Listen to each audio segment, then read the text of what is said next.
கடாரத்தின் கதிரவன். பகுதி 3. வரலாற்றின் விடியல். அத்தியாயம் 36. வெற்றி திருமகன். முல்லையின் காதல் விதியை வென்றிருந்தது. அவள் மருத்துவ அறிவு மரணத்தின் வாசலிலிருந்து ஆதவனின் பிராணனை மீட்டுக் கொண்டு வந்திருந்தது. ஆனால் அந்த வெற்றி ஒரு முழுமையான வெற்றி அல்ல. அது ஒரு பெரும் போருக்கு பின்னான காயங்களுடன் கூடிய ஒரு அமைதி. ஆதவன் சுவாசித்தான், ஆனால் அவன் விழிகள் திறக்கவில்லை. அவன் உடல் ஆழ்ந்த உறக்கத்திற்கும் மரணத்திற்கும் இடையேயான ஒரு மெல்லிய நூலிழையில் தொங்கிக் கொண்டிருந்தது. வைத்தியசாலை இப்போது கடாரத்திலிருந்த சோழப்படைகளின் மிக முக்கியமான இடமாக மாறியது. சேனாபதி மார்த்தாண்டரின் ஆணைப்படி வைத்தியசாலையை சுற்றி 3 அடுக்கு பாதுகாப்பு போடப்பட்டது. உள்ளே முல்லையை தவிர வேறு யாரும் ஆதவனின் அறைக்குள் செல்ல அனுமதிக்கப்படவில்லை. அந்த முகமூடி அணிந்த பாம்பு மோதிரக்காரன் தன் வேலையை முழுமையாக முடிக்க மீண்டும் தாக்கக்கூடும் என்ற அச்சம் அனைவர் மனதிலும் இருந்தது. நாட்கள் வாரங்களாக நீண்டன. ஆதவனின் நிலையில் எந்த முன்னேற்றமும் இல்லை. அவன் ஒரு உயிருள்ள சிலை போல படுத்து கிடந்தான். முல்லை ஒரு நொடி கூட அவன் அருகிலிருந்து விலகவில்லை. அவள் தன் காதலனுக்கு ஒரு தாயாக, செவிலியராக, காவல் தெய்வமாக மாறினாள். அவள் தன் உறக்கத்தையும் உணவையும் மறந்து அவனுக்கு மூலிகைச் சாறுகளை புகட்டுவதும் அவன் உடலை தூய்மைப்படுத்துவதும் அவன் நாடித் துடிப்பை ஒவ்வொரு மணி நேரமும் பரிசோதிப்பதுமாகவே இருந்தாள். அவள் அவனிடம் பேசிக்கொண்டே இருப்பாள். ஆதவா, எழுந்திரு, நாம் இன்னும் முடிக்க வேண்டிய வேலைகள் நிறைய இருக்கின்றன. உன் தேசம் உனக்காக காத்திருக்கிறது. நான் உனக்காக காத்திருக்கிறேன் என்பாள். அவள் வார்த்தைகள் அவன் ஆழ்மனதை சென்றடைந்தனவோ என்னவோ. அவன் சில சமயங்களில் உறக்கத்திலேயே முனகுவான். முல்லை, கடாரம், ஓலை போன்ற வார்த்தைகள் அவன் உதடுகளிலிருந்து தெளிவற்ற ஒலிகளாக வெளிப்படும். வெளியே மார்த்தாண்டரின் வேட்டை தீவிரமாகியிருந்தது. கடாரத்தின் ஒவ்வொரு சந்திலும் மூலையிலும் அந்த முகமூடி வீரனை தேடினர். பல சந்தேக நபர்கள் பிடிக்கப்பட்டனர், விசாரிக்கப்பட்டனர். ஆனால் உண்மையான குற்றவாளி ஒரு புகை போல காற்றில் கரைந்து போயிருந்தான். அவன் கடாரத்து அரண்மனையின் மூலை முடுக்குகளை அறிந்தவனாக இருக்க வேண்டும் என்பது மட்டும் உறுதியானது. ஒரு பௌர்ணமி நாள் இரவு, முல்லை ஆதவனின் படுக்கைக்கு அருகே அமர்ந்து அவன் முகத்தையே பார்த்து கொண்டிருந்தாள். அவள் மனம் சோர்வடைந்திருந்தது. நம்பிக்கை மிகவும் குறைந்து கொண்டிருந்தது. அப்போது அவள் ஆதவனின் இமைகளில் ஒரு மெல்லிய அசைவை கண்டாள். அவள் இதயம் படபடத்தது. அவள் அவன் முகத்தின் அருகே குனிந்து ஆதவா, ஆதவா என்று மென்மையாக அழைத்தாள். பல வாரங்களுக்குப் பிறகு அந்த அதிசயம் நிகழ்ந்தது. ஆதவன் இமைகள் மிக மெதுவாக பெரும் போராட்டத்திற்கு பிறகு பிரிந்தன. அவன் கண்கள் திறந்திருந்தாலும் அதில் ஒரு விதமான சூன்யம் நிலவியது. அவன் பார்வை எதையும் பதிய வைக்காமல் வெறித்து பார்த்தது. ஆதவா, நான் முல்லை, உனக்கு என்னை தெரிகிறதா என்று அவள் கேட்டாள். அவள் குரலில் ஆனந்தமும் பதற்றமும் கலந்திருந்தது. ஆதவனின் உதடுகள் மெல்ல அசைந்தன. முல் லை என்ற வார்த்தை ஒரு காற்றின் ஓசையைப் போல அவனிடமிருந்து வெளிப்பட்டது. அதுவே போதும். முல்லையின் கண்களில் ஆனந்த கண்ணீர் பொங்கியது. அவள் அவன் கைகளை பற்றி கொண்டாள். ஆதவனின் நினைவு திரும்பிய செய்தி மார்த்தாண்டருக்கு தெரிவிக்கப்பட்டது. அவர் புயலென அங்கே வந்தார். தன் மகனைப் போல கருதியவன் மீண்டும் கண்விழித்ததைக் கண்டு அவர் மனம் நெகிழ்ந்தது. ஆனால் அவர்களின் மகிழ்ச்சி நீண்ட நேரம் நீடிக்கவில்லை. அடுத்த சில நாட்களில் அவர்கள் ஒரு கொடிய உண்மையை எதிர்கொண்டனர். கருணாக விஷம் ஆதவனின் உயிரை பறிக்கவில்லை. ஆனால் அது அவன் உடலின் ஆற்றலை பறித்திருந்தது. அவன் தன் கைகளையோ கால்களையோ முழுமையாக அசைக்க முடியவில்லை. அவன் உடல் அவன் கட்டுப்பாட்டில் இல்லை. அவன் படுக்கையிலேயே முடங்கி கிடந்தான். அதைவிட பெரிய அதிர்ச்சி அவன் சிறப்பு திறமைகளை இழந்ததுதான். அவனின் கூரிய பார்வை மங்கியிருந்தது. அவன் காதுகளால் தொலைதூர ஒலிகளை கேட்க முடியவில்லை. கடலின் மொழியை, காற்றின் மொழியை அவனால் உணர முடியவில்லை. அவன் கடலோடியின் உள்ளுணர்வு அவனை விட்டு போயிருந்தது. அவன் இப்போது ஒரு சாதாரண பலவீனமான மனிதனாக மாறியிருந்தான். என்னால் எதையும் உணர முடியவில்லை சேனாபதியாரே என்றான் ஆதவன். அவன் குரலில் தன் ஆற்றலை இழந்த ஒரு புலியின் ஆற்றாமை தெரிந்தது. என் உடல் எனக்கு சொந்தமானதாக இல்லை. நான் எப்படி என் கடமையை முடிப்பேன்? முல்லை அவன் கைகளை பற்றி கொண்டாள். கவலை வேண்டாம் ஆதவா, உன் உடல்தான் பலவீனமாகியிருக்கிறது, உன் மனம் அல்ல. உன் மதிநுட்பம் இன்னும் உன்னிடம்தான் இருக்கிறது. அதுவே நமது மிகப்பெரிய ஆயுதம். மார்த்தாண்டரும் அதை ஆமோதித்தார். ஆம் மகனே, நீ படுக்கையில் இருந்தாலும் நீதான் இந்த போரின் படைத்தலைவன். நீ வழிநடத்து, நாங்கள் செயல்படுகிறோம். உன் மூளை எங்கள் கால்களாகவும் கைகளாகவும் இருக்கும். இந்த வார்த்தைகள் துவண்டு போயிருந்த ஆதவனின் ஆன்மாவிற்கு ஒரு புத்துயிர் அளித்தன. அவன் தன் இயலாமையை எண்ணி முடங்கி கிடக்க விரும்பவில்லை. அவன் தன் மனதை ஒரு வாளை போல தீட்டத் தொடங்கினான். அவன் மார்த்தாண்டரிடம் அதுவரை நடந்த விசாரணைகள் அனைத்தையும் கேட்டறிந்தான். நாகசேனனின் மரணம், முகமூடி வீரனை பற்றிய குறிப்புகள், துரோகி செம்பியனின் கடைசி ஓலை என அனைத்தையும் அவன் மனதில் அசை போட்டான். சேனாபதியாரே என்றான் ஆதவன். அந்த முகமூடி வீரன் அரண்மனையை நன்கு அறிந்தவன். அவனுக்கு மூலிகைகளைப் பற்றியும் தெரிந்திருக்கிறது. மேலும் அவன் கையில் பாம்பு மோதிரம். இந்த 3 குறிப்புகளையும் இணைக்கும் ஒரு நபர் அரண்மனையில் இருக்கிறானா என்று பாருங்கள். அவன் இளமாறனை அழைத்து செம்பியன் குறிப்பிட்ட அந்த சிரிக்கும் புத்தர் சிலை இருந்த பழைய சீனக் கோயிலின் அமைப்பை அவனுக்கு நினைவிருந்த வடிவத்துடன் சேர்த்து ஒரு முழுமையான சித்திரமாக வரைய சொன்னான். அன்று மாலை மார்த்தாண்டர் ஒரு புதிய தகவலுடன் வந்தார். ஆதவா, நீ கூறியது போலவே ஒரு நபர் இருக்கிறார். அவர் பெயர் ஜெயவர்மன். அவர் மன்னர் சங்கிராமனின் தண்டை காலத்திலிருந்து அரண்மனையின் தலைமை தோட்டக்காரராக இருக்கிறார். அவருக்கு மூலிகைகளைப் பற்றி அத்தனையும் தெரியும். அவர் பாம்புகளை வழிபடும் ஒரு விசித்திரமான பழக்கமுடையவர். அவர் கையில் எப்போதும் ஒரு பாம்பு மோதிரம் இருக்குமாம். ஆதவனின் கண்கள் பிரகாசித்தன. புதிரின் முக்கிய கண்ணி கிடைத்துவிட்டது. ஆனால் அவர் மீது யாருக்கும் சந்தேகம் வரவில்லை. அவர் மிகவும் அமைதியானவர், வயதானவர் என்றார் மார்த்தாண்டர். பாம்பு அமைதியாகத்தான் இருக்கும் சேனாபதியாரே, ஆனால் அதன் விஷம் ஒரு பேரரசையே அழித்துவிடும் என்றான் ஆதவன். நாம் அந்த ஜெயவர்மனை கண்காணிக்க வேண்டும். உண்மையான சீனத்து ஓலை இருக்கும் இடத்திற்கும் அவனுக்கும் தொடர்பு இருக்கலாம். அவன் மூலமாகத்தான் தப்பியோடிய சங்கிராமனையும் நாம் நெருங்க முடியும். ஆதவன் தன் படுக்கையில் இருந்தபடியே தன் அடுத்த கட்ட வேட்டைக்கு தயாரானான். அவன் உடல் முடங்கி கிடக்கலாம், ஆனால் அவன் ஆன்மா மீண்டெழுந்து விட்டது. அவன் ஒரு புதிய வடிவில் தன் போரை தொடரப்போகிறான். அவன் இனி வாளை நம்பவில்லை, தன் மதிநுட்பத்தை மட்டுமே நம்பினான். கடாரத்தின் வெற்றிக்கு பின்னான அமைதி கலைந்து ஒரு புதிய மூளைக்கும் மூளைக்கும் நடக்கப் போகும் ஒரு பெரும் போரின் விடியல் அந்த வைத்தியசாலை அறையில் பிறந்தது. கடாரத்தின் கதிரவன். அத்தியாயம் 37. தலைநகரில் கொண்டாட்டம். கடாரத்தில் ஆதவனின் ஆன்மா ஒரு புதிய போருக்கு தயாராகிக் கொண்டிருந்த வேளையில் கங்கை கொண்ட சோழபுரத்தில் ஆதவனின் மரண ஓலம் கேட்டுக்கொண்டிருந்தது. கடாரத்திலிருந்து திரும்பிய முதல் கப்பல் சோழர்களின் மாபெரும் வெற்றியை கூறும் செய்தியை கொண்டு வந்தது. ஆனால் அது கூடவே அந்த வெற்றியின் நாயகன் ஆதவன் ஒரு துரோகியின் நச்சு அம்புக்கு பலியாகிவிட்டான் என்ற கொடிய செய்தியையும் சுமந்து வந்தது. இந்த செய்தியை தலைநகர் முழுவதும் ஒரு பெரும் சோகத்தை ஏற்படுத்தியது. ஒரு சாதாரண கடலோடி தன் வீரத்தால் மதிநுட்பத்தால் ஒரு பேரரசையே வெல்ல உதவிய கதை அதற்குள் மக்கள் மத்தியில் ஒரு காவியமாக பரவியிருந்தது. அந்த நாயகனின் வீழ்ச்சி ஒவ்வொரு சோழ குடிமகனின் இதயத்திலும் ஒரு பாரமாக அழுத்தியது. மாமன்னர் ராஜேந்திர சோழர் இந்த செய்தியை கேட்டபோது தன் அரியணையை விட்டு எழுந்து சில நிமிடங்கள் மௌனமாக நின்றார். அவர் தன் சொந்த மகன்களில் ஒருவனை இழந்தது போல உணர்ந்தார். ஆதவனின் துணிச்சலும் நேர்மையும் விசுவாசமும் அவர் மனதில் ஆழமாக பதிந்திருந்தன. கடாரத்தின் கதிரவன் அஸ்தமித்து விட்டான் என்று அவர் வேதனையுடன் முணுமுணுத்தார். ஆதவனின் மரணத்திற்கு தன் மகன் வீரசேகரனும் படைத்தலைவர் ராஜசிம்மரின் துரோகமும் தான் காரணம் என்பதை அறிந்த மன்னரின் கோபம் எரிமலையாக வெடித்தது. அவர் உடனடியாக இராஜசிம்மரை கைது செய்ய ஆணையிட்டார். இராஜசிம்மர் தன் மாளிகையிலேயே சிறை வைக்கப்பட்டார். அவன் மீதான விசாரணை கடாரப்படை முழுமையாக திரும்பியதும் நடைபெறும் என்று அறிவிக்கப்பட்டது.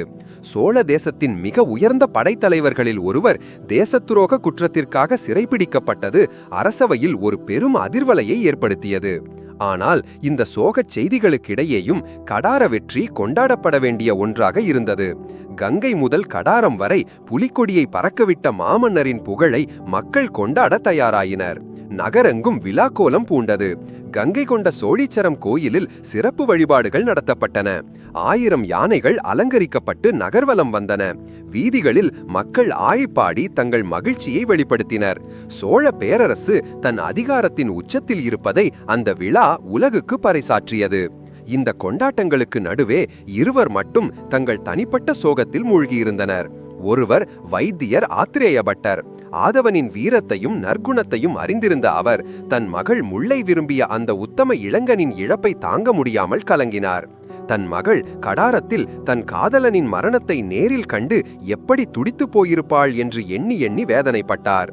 மற்றொருவர் கைது செய்யப்பட்டிருந்த இராஜசிம்மர். அவர் தன் மகனின் உயிரற்ற உடலாவது தன்னிடம் ஒப்படைக்கப்படுமா என்று சிறையில் ஏங்கிக் கிடந்தார். அவர் செய்தது துரோகம்தான், ஆனால் ஒரு தந்தையின் பாசம் அவர் கண்களை மறைத்திருந்தது. விழாவின் 3ஆம் நாள் மன்னர் ராஜேந்திர சோழர் மக்கள் முன் தோன்றி கடார வெற்றியின் பெருமைகளை பற்றி பேசிக் கொண்டிருந்தார். அப்போது அரண்மனையின் பிரதான வாசலில் ஒரு பெரும் பரபரப்பு ஏற்பட்டது. நாகப்பட்டினத்திலிருந்து ஒரு ஒற்றன் குதிரையில் மூச்சிறைக்க பாய்ந்து வந்தான். அவன் மன்னரின் முன் நிறுத்தப்பட்டான்.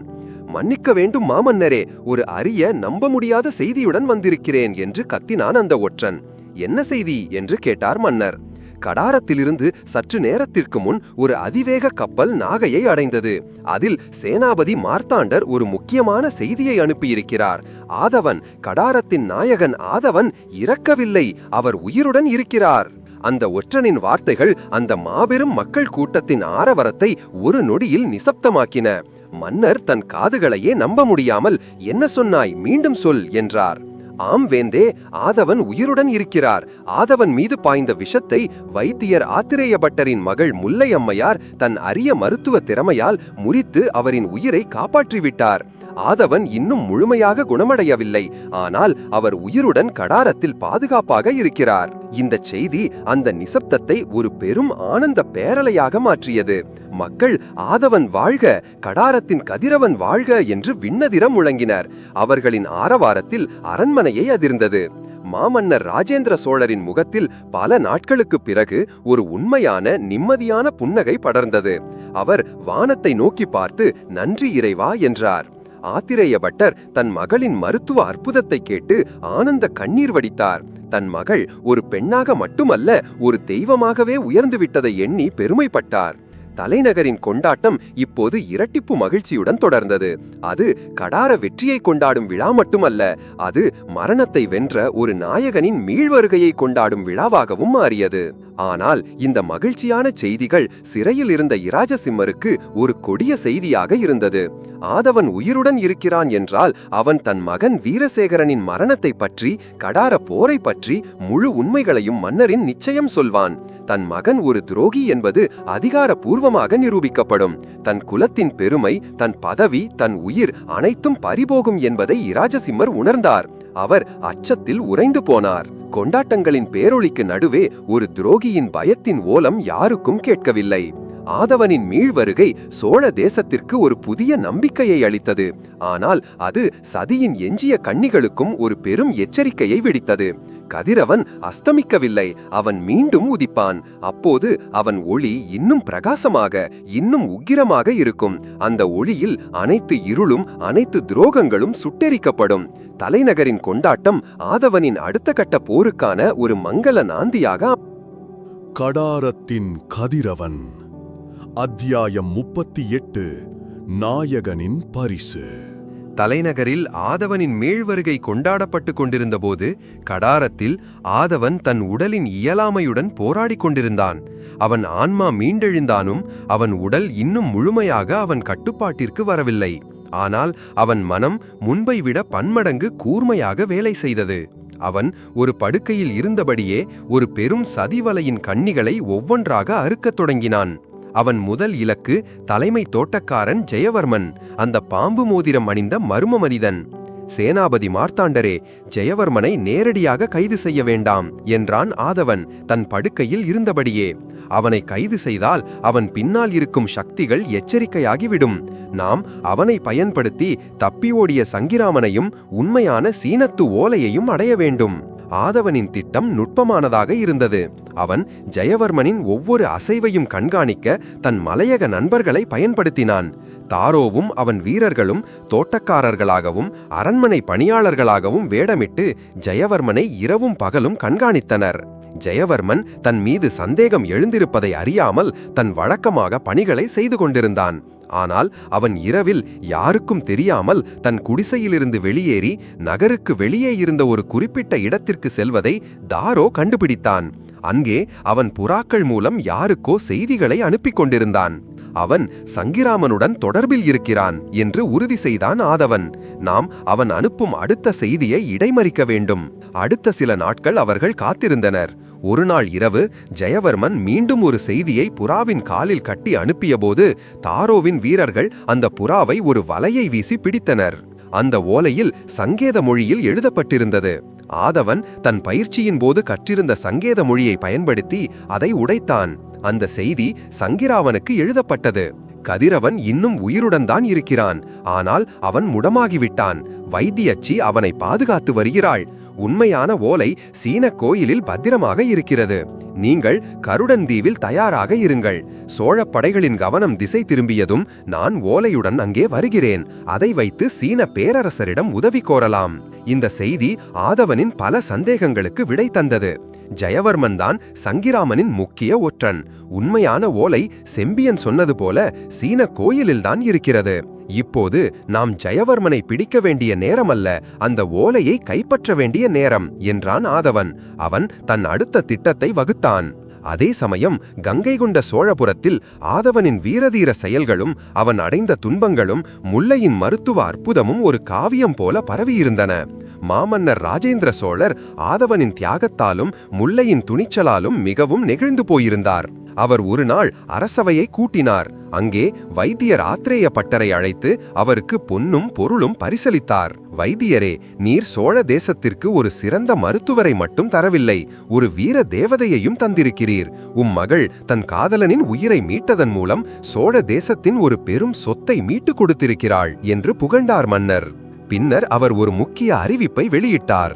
என் அருமை அமைச்சர்களே, படைத்தலைவர்களே, ஆதவன் தன் உடல்நலம் தேறி தலைநகர் திரும்பியதும் அவனுக்கு சோழ தேசத்தின் மிக உயர்ந்த பட்டங்களில் ஒன்றான தென்னவன் தமிழவேள் என்ற பட்டம் வழங்கப்படும். மேலும் அவன் நம் சிறப்பு ஒற்றற்படையின் தளபதியாக நியமிக்கப்படும். அவனுக்கு கங்கை கொண்ட சோழபுரத்திலேயே ஒரு பெரிய மாளிகையும் நிலங்களும் பரிசாக வழங்கப்படும். இந்த அறிவிப்பு அரசவையில் ஒரு பெரும் வரவேற்பை பெற்றது. ஒரு சாதாரண கடலோடி தன் திறமையால் தேசத்தின் மிக உயர்ந்த நிலைக்கு உயர்வது சோழ தேசத்தின் நியாயமான ஆட்சிக்கு ஒரு சான்றாக பார்க்கப்பட்டது. ஆனால் மன்னரின் அடுத்த அறிவிப்புதான் அனைவரையும், குறிப்பாக முல்லையின் தந்தை ஆத்ரேய பட்டரை அதிர்ச்சியிலும் ஆனந்தத்திலும் ஆழ்த்தியது. மேலும் என்றார் மன்னர், ஆதவன் என் மகனைப் போன்றவன். அவன் வாழ்க்கையை அவன் விரும்பியபடியே அமைத்துக் கொடுப்பது என் கடமை. ஆதவனுக்கும் வைத்தியர் ஆத்ரேய பட்டரின் மகள் முல்லைக்கும் அவர்கள் தலைநகர் திரும்பியதும் என் தலைமையில் அரச மரியாதையுடன் திருமணம் செய்து வைக்கப்படும். இது என் ஆணை.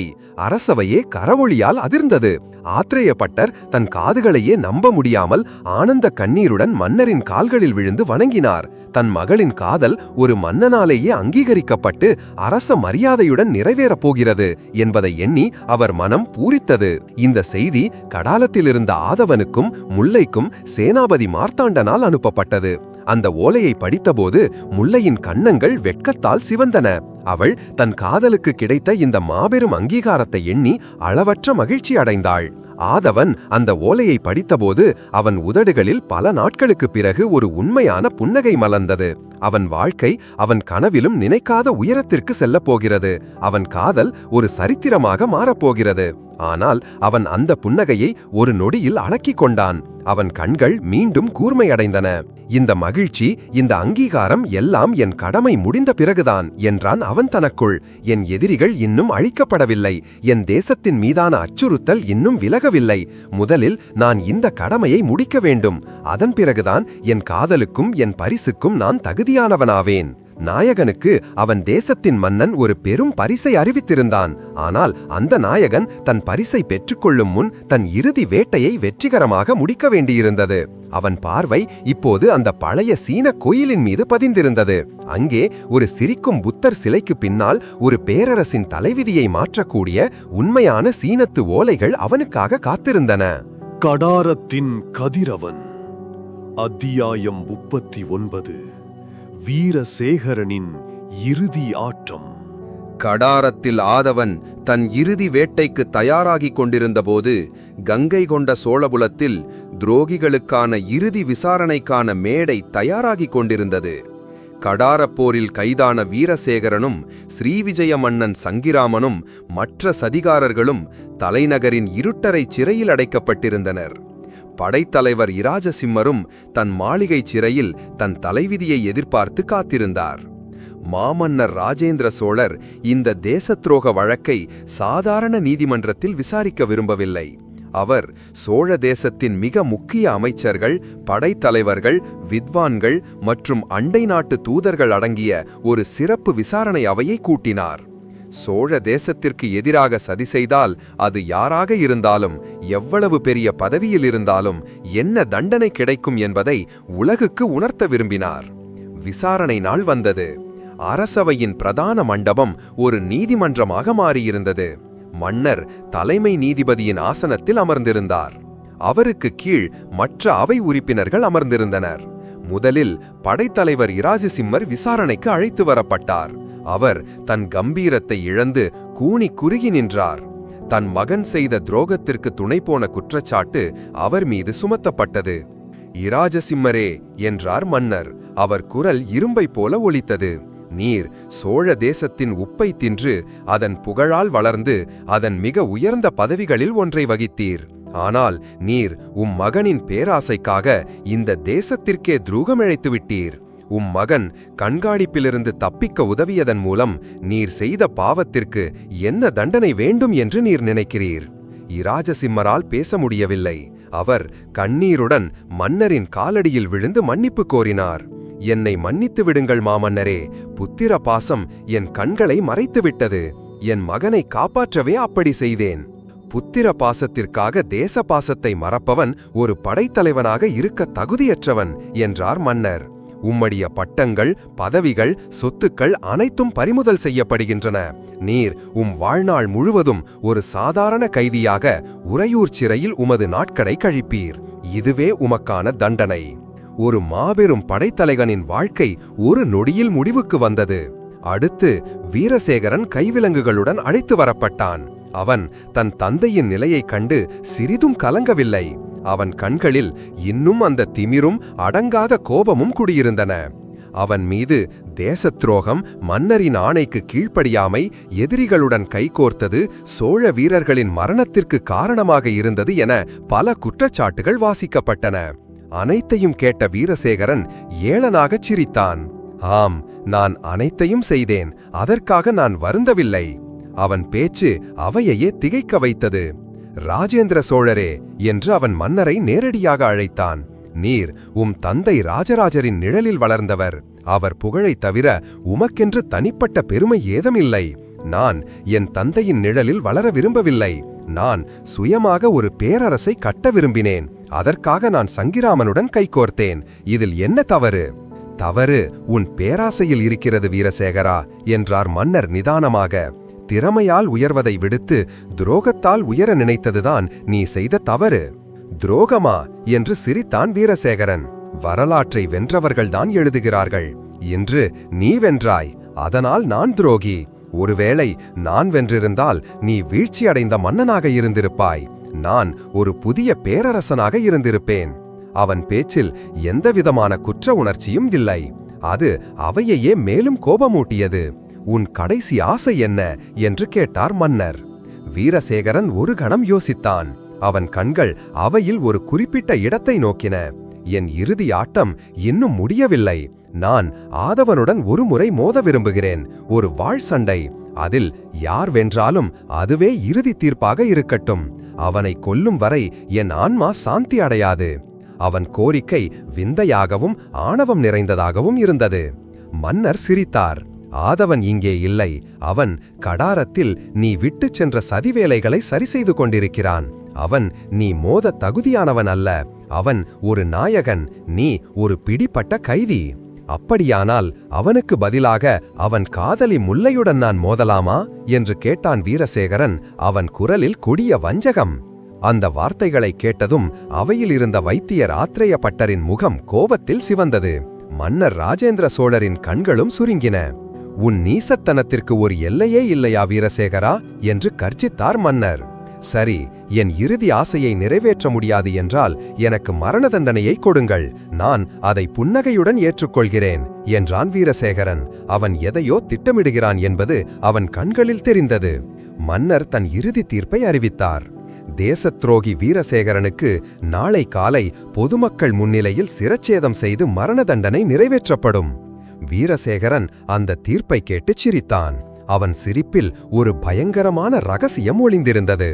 அன்று இரவு வீரசேகரன் தன் இருக்கரைச் சிறையில் அடைக்கப்பட்டிருந்தான். அவன் தன் மரணத்தை எதிர்பார்த்து அமைதியாக இருப்பது போல தெரிந்தான். ஆனால் அவன் உள்ளுக்குள் தன் இறுதி ஆட்டத்திற்கான காய்களை நகர்த்திக் கொண்டிருந்தான். அவன் தன் தந்தை இராஜசிம்மரின் மூலம் சிறைக்காவலர்கள் சிலருக்கு பெரும் இலஞ்சம் கொடுத்திருந்தான். அவன் ஒரு கடைசி வாய்ப்பிற்காக காத்திருந்தான். நள்ளிரவை தாண்டியதும் அந்த வாய்ப்பு வந்தது. அவனுக்கு விசுவாசமான ஒரு காவலன் அவன் அறைக்கதவை திறந்து அவனுக்கு ஒரு கத்தியை கொடுத்தான். "சீக்கிரம் இளவரசே, நகருக்கு வெளியே உங்களுக்காக குதிரைகள் காத்திருக்கின்றன" என்றான் அந்த காவலன். வீரசேகரன் அந்த சிறையிலிருந்து தப்பித்தான். ஆனால் அவன் நகரை விட்டு வெளியேறவில்லை. அவன் நோக்கம் தப்பிப்பதல்ல, பழிவாங்குவது. அவன் நேராக வைத்தியர் ஆத்ரேய பட்டரின் இல்லத்தை நோக்கி சென்றான். ஆதவன் மீது கொண்ட கோவத்தை அவன் காதலி முல்லையின் தந்தை மீது காட்ட திட்டமிட்டான். முல்லையின் தந்தை அங்கே இல்லை. அவர் அரண்மனை வைத்தியசாலையில் தங்கியிருந்தார். வீட்டில் பணியாளர்கள் மட்டுமே இருந்தனர். வீரசேகரன் அந்த வீட்டுக்குள் நுழைந்து ஆத்ரேய பட்டரின் பொக்கிஷமான மருத்துவ ஓலைச்சுவடிகள் அனைத்தையும் தீயிட்டு கொளுத்தினான். பல தலைமுறை அறிவின் பொக்கிஷம் அவன் வஞ்சகத் தீயில் சாம்பலானது. பின்னர் அவன் தன் இறுதி இலக்கை நோக்கி சென்றான். அது கங்கை கொண்ட சோழீச்சரம் கோயில். அவன் யாருக்கும் தெரியாமல் கோயிலின் கருவறைக்குள் நுழைந்தான். அங்கே அவன் ராஜேந்திர சோழரின் குலதெய்வமான சிவலிங்கத்தை சேதப்படுத்தினான். இது ஒரு மன்னனுக்கு செய்யக்கூடிய மிகப்பெரிய அவமானம். தன் பழிவாங்கும் படலத்தை முடித்துக்கொண்டு அவன் கோயிலை விட்டு வெளியேறும்போது அவன் சற்றும் எதிர்பாராத ஒன்று நடந்தது. கோயிலுக்கு வெளியே நூற்றுக்கணக்கான சோழ வீரர்கள் கையில் தீப்பந்தங்களுடன் அவனை சூழ்ந்து நின்றனர். அவர்களுக்கு தலைவராக சேனாபதி மார்த்தாண்டர் நின்று கொண்டிருந்தார். வீரசேகரன் திகைத்தான். இது எப்படி? மார்த்தாண்டர் புன்னகை செய்தார். "நீ தப்பிப்பாய் என்று நம் மன்னருக்கு முன்பே தெரியும் வீரசேகரா. அதனால்தான் நீ செல்லும் ஒவ்வொரு அடியும் எங்களால் கண்காணிக்கப்பட்டது. நீ உன் கைகளாலேயே உன் சமாதியை தோண்டிக் கொண்டாய்."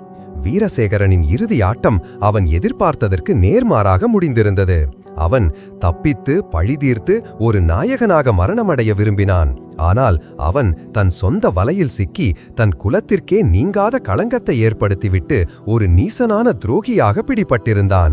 அவன் இறுதி பயணம் மரணத்தை நோக்கி அல்ல, அதைவிட கொடிய சரித்திரத்தின் பக்கங்களில் ஒரு அழிக்க முடியாத கரையாக பதியும் அவமானத்தை நோக்கி தொடங்கியது. கடாரத்தின் கதிரவன். அத்தியாயம் 40. அரசவையில் மீண்டும் சதி. வீரசேகரனின் இறுதி ஆட்டம் அவனின் முழுமையான அவமானகரமான தோல்வியில் முடிந்தது. அவன் ஒரு தேச துரோகியாக மட்டுமல்ல, தன் குலதெய்வத்தையே அவமதித்த ஒரு மதத்தை இழிவுபடுத்தியவனாகவும் முத்திரை குத்தப்பட்டான். அவன் தண்டனை சிரச்சேதம் செய்வதிலிருந்து இன்னும் கொடியதாக மாற்றப்பட்டது. அவன் மக்களால் கல்லெறிந்து கொல்லப்பட வேண்டும் என்று மன்னர் ஆணையிட்டார். அவன் மரணம் எதிர்கால துரோகிகளுக்கு ஒரு பாடமாக அமைய வேண்டும் என்று ராஜேந்திர சோழர் விரும்பினார். கங்கை கொண்ட சோழபுரத்தில் துரோகத்தின் ஒரு பகுதி முடிவுக்கு வந்தபோது கடாரத்தில் ஆதவன் சதியின் மற்றொரு பகுதியை திறக்க முயன்று கொண்டிருந்தான். அவன் படுக்கையில் இருந்தபடியே ஒரு பெரும் வேட்டையை இயக்கிக் கொண்டிருந்தான். அவன் கண்கள் தலைமை தோட்டக்காரன் ஜெயவர்மன் மீது, அவன் காதுகள் அவன் அனுப்பிய ஒற்றர்கள் கொண்டு வரும் செய்திகளின் மீது, அவன் மூளை சீனத்து ஓலையை கைப்பற்றும் திட்டத்தை தீட்டுவதில். "சேனாபதி மார்த்தாண்டரே" என்றான் ஆதவன் அவரிடம் ஆலோசனை கேட்டபடி. ஜெயவர்மன் சங்கிராமனின் ஆள் என்பது உறுதியாகிவிட்டது. நாம் அவனை கைது செய்து உண்மையை வரவழைக்கலாமா? "வேண்டாம் ஆதவா" என்றான் மார்த்தாண்டர் ஆதவனின் படுக்கைக்கு அருகே அமர்ந்தபடி. அவன் வெறும் கருவிதான். அவனை இயக்கிக் கொண்டிருப்பது சங்கிராமன் மட்டுமல்ல. அவனை விட பெரிய சக்தி ஒன்று கடாரத்து அரண்மனைக்குள் இருக்கிறது. நாம் அவசரப்பட்டால் அந்த சக்தி மறைந்துவிடும். நாம் காத்திருக்க வேண்டும். ஆதவனின் திட்டம் ஜெயவர்மனை பயன்படுத்தி உண்மையான சீனத்து ஓலை இருக்கும் இடமான பழைய சீன கோயிலுக்குள் நுழைவதுதான். அதற்கான தருணத்திற்காக அவன் காத்திருந்தான். இந்த நிலையில் சோழ தேசத்திலிருந்து ஒரு கப்பல் கடாரத்திற்கு வந்து சேர்ந்தது. அது மன்னர் ராஜேந்திர சோழரின் செய்தியை கொண்டு வந்தது. ஆதவனுக்கு பட்டங்கள், பரிசுகள் மற்றும் முல்லையுடனான திருமணம் பற்றிய அரச அறிவிப்பு அந்த கப்பல் மூலம் கடாரத்தில் இருந்த சோழ படைகளுக்கு அதிகாரப்பூர்வமாக தெரிவிக்கப்பட்டது. சோழ வீரர்கள் தங்கள் நாயகனுக்கு கிடைத்த அங்கீகாரத்தைக் கண்டு மகிழ்ச்சியில் ஆர்ப்பரித்தனர். சேனாபதி மார்த்தாண்டர் ஆதவனையும் முல்லையையும் மனதார வாழ்த்தினார். முல்லையின் முகம் வெட்கத்தால் சிவந்தது. ஆனால் இந்த மகிழ்ச்சியான செய்தி கடாரத்து அரண்மனையில் சிலரின் மனதில் ஒரு புதிய பொறாமை தீயை மூட்டியது. அவர்கள் சோழ படையெடுப்பின் போது ஆதவனுக்கு உதவிய கடாரத்தை சேர்ந்த சில அதிகாரிகள். ஆதவன் ஒரு வெளிநாட்டான் தங்களை விட பெரிய நாயகனாக பார்க்கப்படுவதையும் சோழ மன்னரின் நேரடி பாராட்டுகளை பெறுவதையும் அவர்களால் தாங்கிக் கொள்ள முடியவில்லை. அவர்களில் முக்கியமானவன் கடாரத்து நிதி அமைச்சர் கீர்த்திவர்மன். அவன் போரின் போது சோழர்களுக்கு ஆதரவாக செயல்பட்டவன் போல நடித்தாலும் அவன் மனதில் அதிகார ஆசை இருந்தது. இப்போது நேர்மையான வீரமார்த்தாண்டர் கடாரத்தின் தற்காலிக நிர்வாகியாக நியமிக்கப்பட்டதும் ஆதவன் அவருக்கு ஆலோசகராக செயல்படுவதும் அவன் ஆசைக்கு தடையாக இருந்தது. அவன் தனக்கு ஆதரவான சில அதிகாரிகளை இரகசியமாக சந்தித்தான். பார்த்தீர்களா, சோழர்கள் நம்மை ஒரு பொருட்டாகவே மதிக்கவில்லை. அவர்கள் தங்களில் ஒருவனான அந்த ஆதவனையே கொண்டாடுகிறார்கள். நாம் அவர்களுக்கு அடிமைகளாக இருக்க வேண்டியதானா என்று அவர்களின் மனதில் நஞ்சான எண்ணங்களை விதைத்தான். நாம் என்ன செய்ய முடியும்? சோழ படை இங்கே இருக்கிறது என்றார் ஒரு அதிகாரி. சோழ படை ஆதவனை தான் நம்பியிருக்கிறது. ஆதவனை நாம் வீழ்த்திவிட்டால் சோழர்களின் பலம் குறைந்துவிடும். அப்போது நாம் கடாரத்தின் ஆட்சியை மீண்டும் நம் கைகளுக்கு கொண்டு வரலாம் என்றான் கீர்த்திவர்மன். அவன் திட்டம் கொடியதாக இருந்தது. அவன் ஆதவன் மீது ஒரு பெரும் பழியை சுமத்த திட்டமிட்டான். அவன் சோழ தேசத்திற்கு சேனாபதி மார்த்தாண்டரின் பெயரில் ஒரு போலியான ஓலையை தயாரித்தான். அதில் ஆதவன் கடாரத்து செல்வங்களால் மயங்கி மாறிவிட்டான். அவன் சோழ தேசத்திற்கு துரோகம் இழைக்க திட்டமிடுகிறான். அவன் மன்னர் சங்கிராமனுடன் இரகசியமாக பேசி கடாரத்தின் மன்னனாக தன்னை முடிசூட்டிக் கொள்ள ஆசைப்படுகிறான். அவனை நம்பியாதீர்கள், அவனை உடனடியாக தலைநகருக்கு அழையுங்கள் என்று எழுதப்பட்டிருந்தது. அந்த ஓலையை அவன் சோழ தேசத்திற்கு செல்லும் ஒரு வணிக கப்பல் மூலம் தன் நம்பிக்கைக்குரிய ஒற்றனிடம் கொடுத்து அனுப்பினான். அவன் நோக்கம் மன்னர் ராஜேந்திர சோழரின் மனதில் ஆதவனை பற்றி ஒரு சந்தேகத்தை விதைப்பது, ஆதவனுக்கும் மன்னருக்கும் இடையே ஒரு பிளவை ஏற்படுத்துவது. இந்த சதி கடாரத்தில் அரங்கேறிக் கொண்டிருந்த போது கங்கை கொண்ட சோழபுரத்தில் ஆதவனின் புகழ் உச்சத்தில் இருந்தது. அவன் கதைகள் வீர பாடல்களாக பாடப்பட்டன. முல்லையுடனான அவன் காதல் ஒரு அழகிய மரபு கதையாக பேசப்பட்டது. ஆனால் அரசவையில் ஆதவனின் இந்த அளவற்ற வளர்ச்சி சிலரின் கண்களை உறுத்தியது. அவர்கள் படைத்தலைவர் ராஜசிம்மரின் ஆதரவாளர்கள். அவர்கள் உயர்குடியை சேர்ந்தவர்கள். ஒரு சாதாரண கடலோடி தங்களை விட உயர்ந்த நிலைக்கு செல்வதை அவர்களால் ஜீரணம் செய்ய முடியவில்லை. ஒரு கடலோடி தளபதியாவதா? மன்னர் குல நியலியை மீறுகிறார் என்று அவர்கள் தங்களுக்குள் பேசிக்கொண்டனர். இந்த சூழலில்தான் கீர்த்திவர்மன் அனுப்பிய அந்த போலியான ஓலை கங்கை கொண்ட சோழபுரத்தை அடைந்தது. அது நேரடியாக மன்னரிடம் செல்லவில்லை. அது ஆதவனை பிடிக்காத அந்த அதிருப்தி அதிகாரிகளின் கைகளில் கிடைத்தது. அவர்களுக்கு இது ஒரு சிறந்த ஆயுதமாக அமைந்தது. அவர்கள் அந்த ஓலையை மன்னரிடம் நேரடியாக காட்டவில்லை. மாறாக அரசவையில் ஆதவனின் செல்வாக்கை குறைக்கும் விதமாக அந்த செய்தியை ஒரு வதந்தியாக பரப்பத் தொடங்கினர். கடாரத்தில் ஆதவன் ஒரு சிறிய மன்னனைப் போல வாழ்கிறானாமே, அவன் ஸ்ரீவிஜய இளவரசி ஒருத்தியை மணக்கப் போகிறானாமே, அவன் சோழ தேசத்திற்கு திரும்ப விரும்பவில்லையாமே. இந்த வதந்திகள் மெல்ல மெல்ல அரண்மனை சுவர்களை தாண்டி மக்கள் மத்தியிலும் பரவத் தொடங்கின. ஆதவனின் பிம்பத்தின் மீது ஒரு சிறிய கரையை உருவாக்கும் முயற்சி திட்டமிட்டு நடந்தது. மாமன்னர் ராஜேந்திர சோழர் தன் ஒற்றர்கள் மூலம் இந்த வதந்திகளை கேட்டறிந்தார். அவர் ஆதவனை முழுமையாக நம்பினார். ஆனால் ஒரு மன்னனாக அவர் மக்களின் பேச்சையும் தன் அதிகாரிகளின் சலசலப்பையும் புறக்கணிக்க முடியாது. அவர் மனதில் ஒரு சிறிய சந்தேகம் ஒரு முள் போல தைத்தது. ஆதவன் உண்மையாகவே மாறிவிட்டானா? அதிகாரம் அவனது தலையில் ஏறிவிட்டாதா? கடாரத்தில் ஆதவன் தன் தேசத்திற்காக தன் உயிரை பணயம் வைத்து ஒரு பெரும் போரை நடத்தி கொண்டிருந்தான். ஆனால் கங்கை கொண்ட சோழபுரத்தில் அவன் இல்லாதபோது அவன் புகழுக்கும் அவன் நேர்மைக்கும் எதிராக ஒரு புதிய நிழல் போர் தொடங்கியிருந்தது. ஒரே நேரத்தில் 2 களங்களில் 2 விதமான சதிகள் அரங்கேறிக் கொண்டிருந்தன. ஒன்று ஆதவனுக்கு தெரிந்து நடந்தது, மற்றொன்று அவனுக்கு தெரியாமல் அவன் முதுகிற்கு பின்னால் நடந்தது. இந்த 2 சதிகளும் இறுதியில் ஒரே புள்ளியில் சந்திக்கும் போது அதன் விளைவுகள் பேரழிவாக இருக்கும் என்பதை யாரும் அப்போது அறிந்திருக்கவில்லை. கடாரத்தின் கதிரவன். அத்தியாயம் 41. ஆதவன் மீது குற்றச்சாட்டு. ஒரு புயல் உருவாவதற்கு முன் கடல் மிக அமைதியாக இருக்கும். ஆதவனின் வாழ்க்கையிலும் அந்த அமைதி நிலவியது. அவன் உடல் முல்லையின் இடைவிடாத சிகிச்சையாலும் அவன் மன உறுதியாலும் மெல்ல மெல்ல தேறி வந்தது. அவன் ஊன்றுகோலின் உதவியுடன் சில அடிகள் நடக்கத் தொடங்கினான். அவன் பழைய வேகமும் பலமும் இன்னும் திரும்பவில்லை. ஆனால் அவன் படுக்கையை விட்டு எழுந்தது அவனுக்கும் அவன் அணியினருக்கும் ஒரு பெரும் நம்பிக்கையை அளித்தது. அவன் தன் முழு கவனத்தையும் சீனத்து ஓலையை கைப்பற்றும் திட்டத்தில் செலுத்தினான். ஜெயவர்மன் புறாக்கள் மூலம் அனுப்பும் செய்திகளை இடைமறிப்பதும் அவன் நடவடிக்கைகளை கண்காணிப்பதும் தொடர்ந்தது. உண்மையான சீனத்து ஓலை இருக்கும் இடமான அந்த பாழடைந்த சீனக் கோயிலுக்குள் நுழைவதற்கான சரியான தருணத்திற்காக ஆதவன் காத்திருந்தான். இந்த நிலையில் கங்கை கொண்ட சோழபுரத்திலிருந்து இளவரசர் வீரராஜேந்திரரின் தலைமையில் ஒரு சிறப்பு தூதுக்குழு கடாரத்திற்கு வந்து சேர்ந்தது. கடாரத்தின் புதிய நிர்வாகத்தை மேற்பார்வையிடவும், போரில் கிடைத்த செல்வங்களை கணக்கெடுக்கவும், வெற்றி பெற்ற வீரர்களுக்கு பட்டங்களும் பரிசுகளும் வழங்கவும் அவர்கள் வந்திருந்தனர். அவர்களின் வருகை கடாரத்திலிருந்த சோழ படைகளுக்கு ஒரு பெரும் கொண்டாட்டமாக இருந்தது. ஆதவனுக்கும் மன்னர் அறிவித்த தென்னவன் தமிழவேள் என்ற பட்டம் இளவரசர் கையால் அதிகாரிகளால் அதிகாரப்பூர்வமாக வழங்கப்படும் என்று அறிவிக்கப்பட்டது. பட்டமளிப்பு விழாவிற்கான நாள் குறிக்கப்பட்டது. கடாரத்து அரண்மனையின் பிரதான மண்டபம் சோழ தேசத்து பட்டுத் தோரணங்களால் அலங்கரிக்கப்பட்டது. சோழ படைத்தளபதிகள், கடாரத்து அதிகாரிகள், ஆதவனின் மலையக நண்பர்கள் என அனைவரும் அந்த விழாவிற்கு அழைக்கப்பட்டிருந்தனர். விழா நாளன்று ஆதவன் பல மாதங்களுக்கு பிறகு ஒரு படை தளபதிக்கே உரிய கவசங்களையும் பட்டாடைகளையும் அணிந்தான். அவன் ஊன்றுகோலுடன் மெல்ல நடந்து மண்டபத்திற்குள் நுழைந்தபோது அங்கிருந்த அனைவரும் எழுந்து நின்று கரவொலி எழுப்பி அவனுக்கு சிறப்பு செலுத்தினர். அவன் முகம் தன் உழைப்பிற்கு கிடைத்த அங்கீகாரத்தைக் கண்டு பெருமிதத்தில் பிரகாசித்தது. முல்லையின் கண்களில் ஆனந்த கண்ணீர் வழிந்தது. இளவரசர் வீரராஜேந்திரர் அரியணையில் அமர்ந்திருந்தார். அவர் அருகே சேனாபதி மார்த்தாண்டர் நின்று கொண்டிருந்தார்.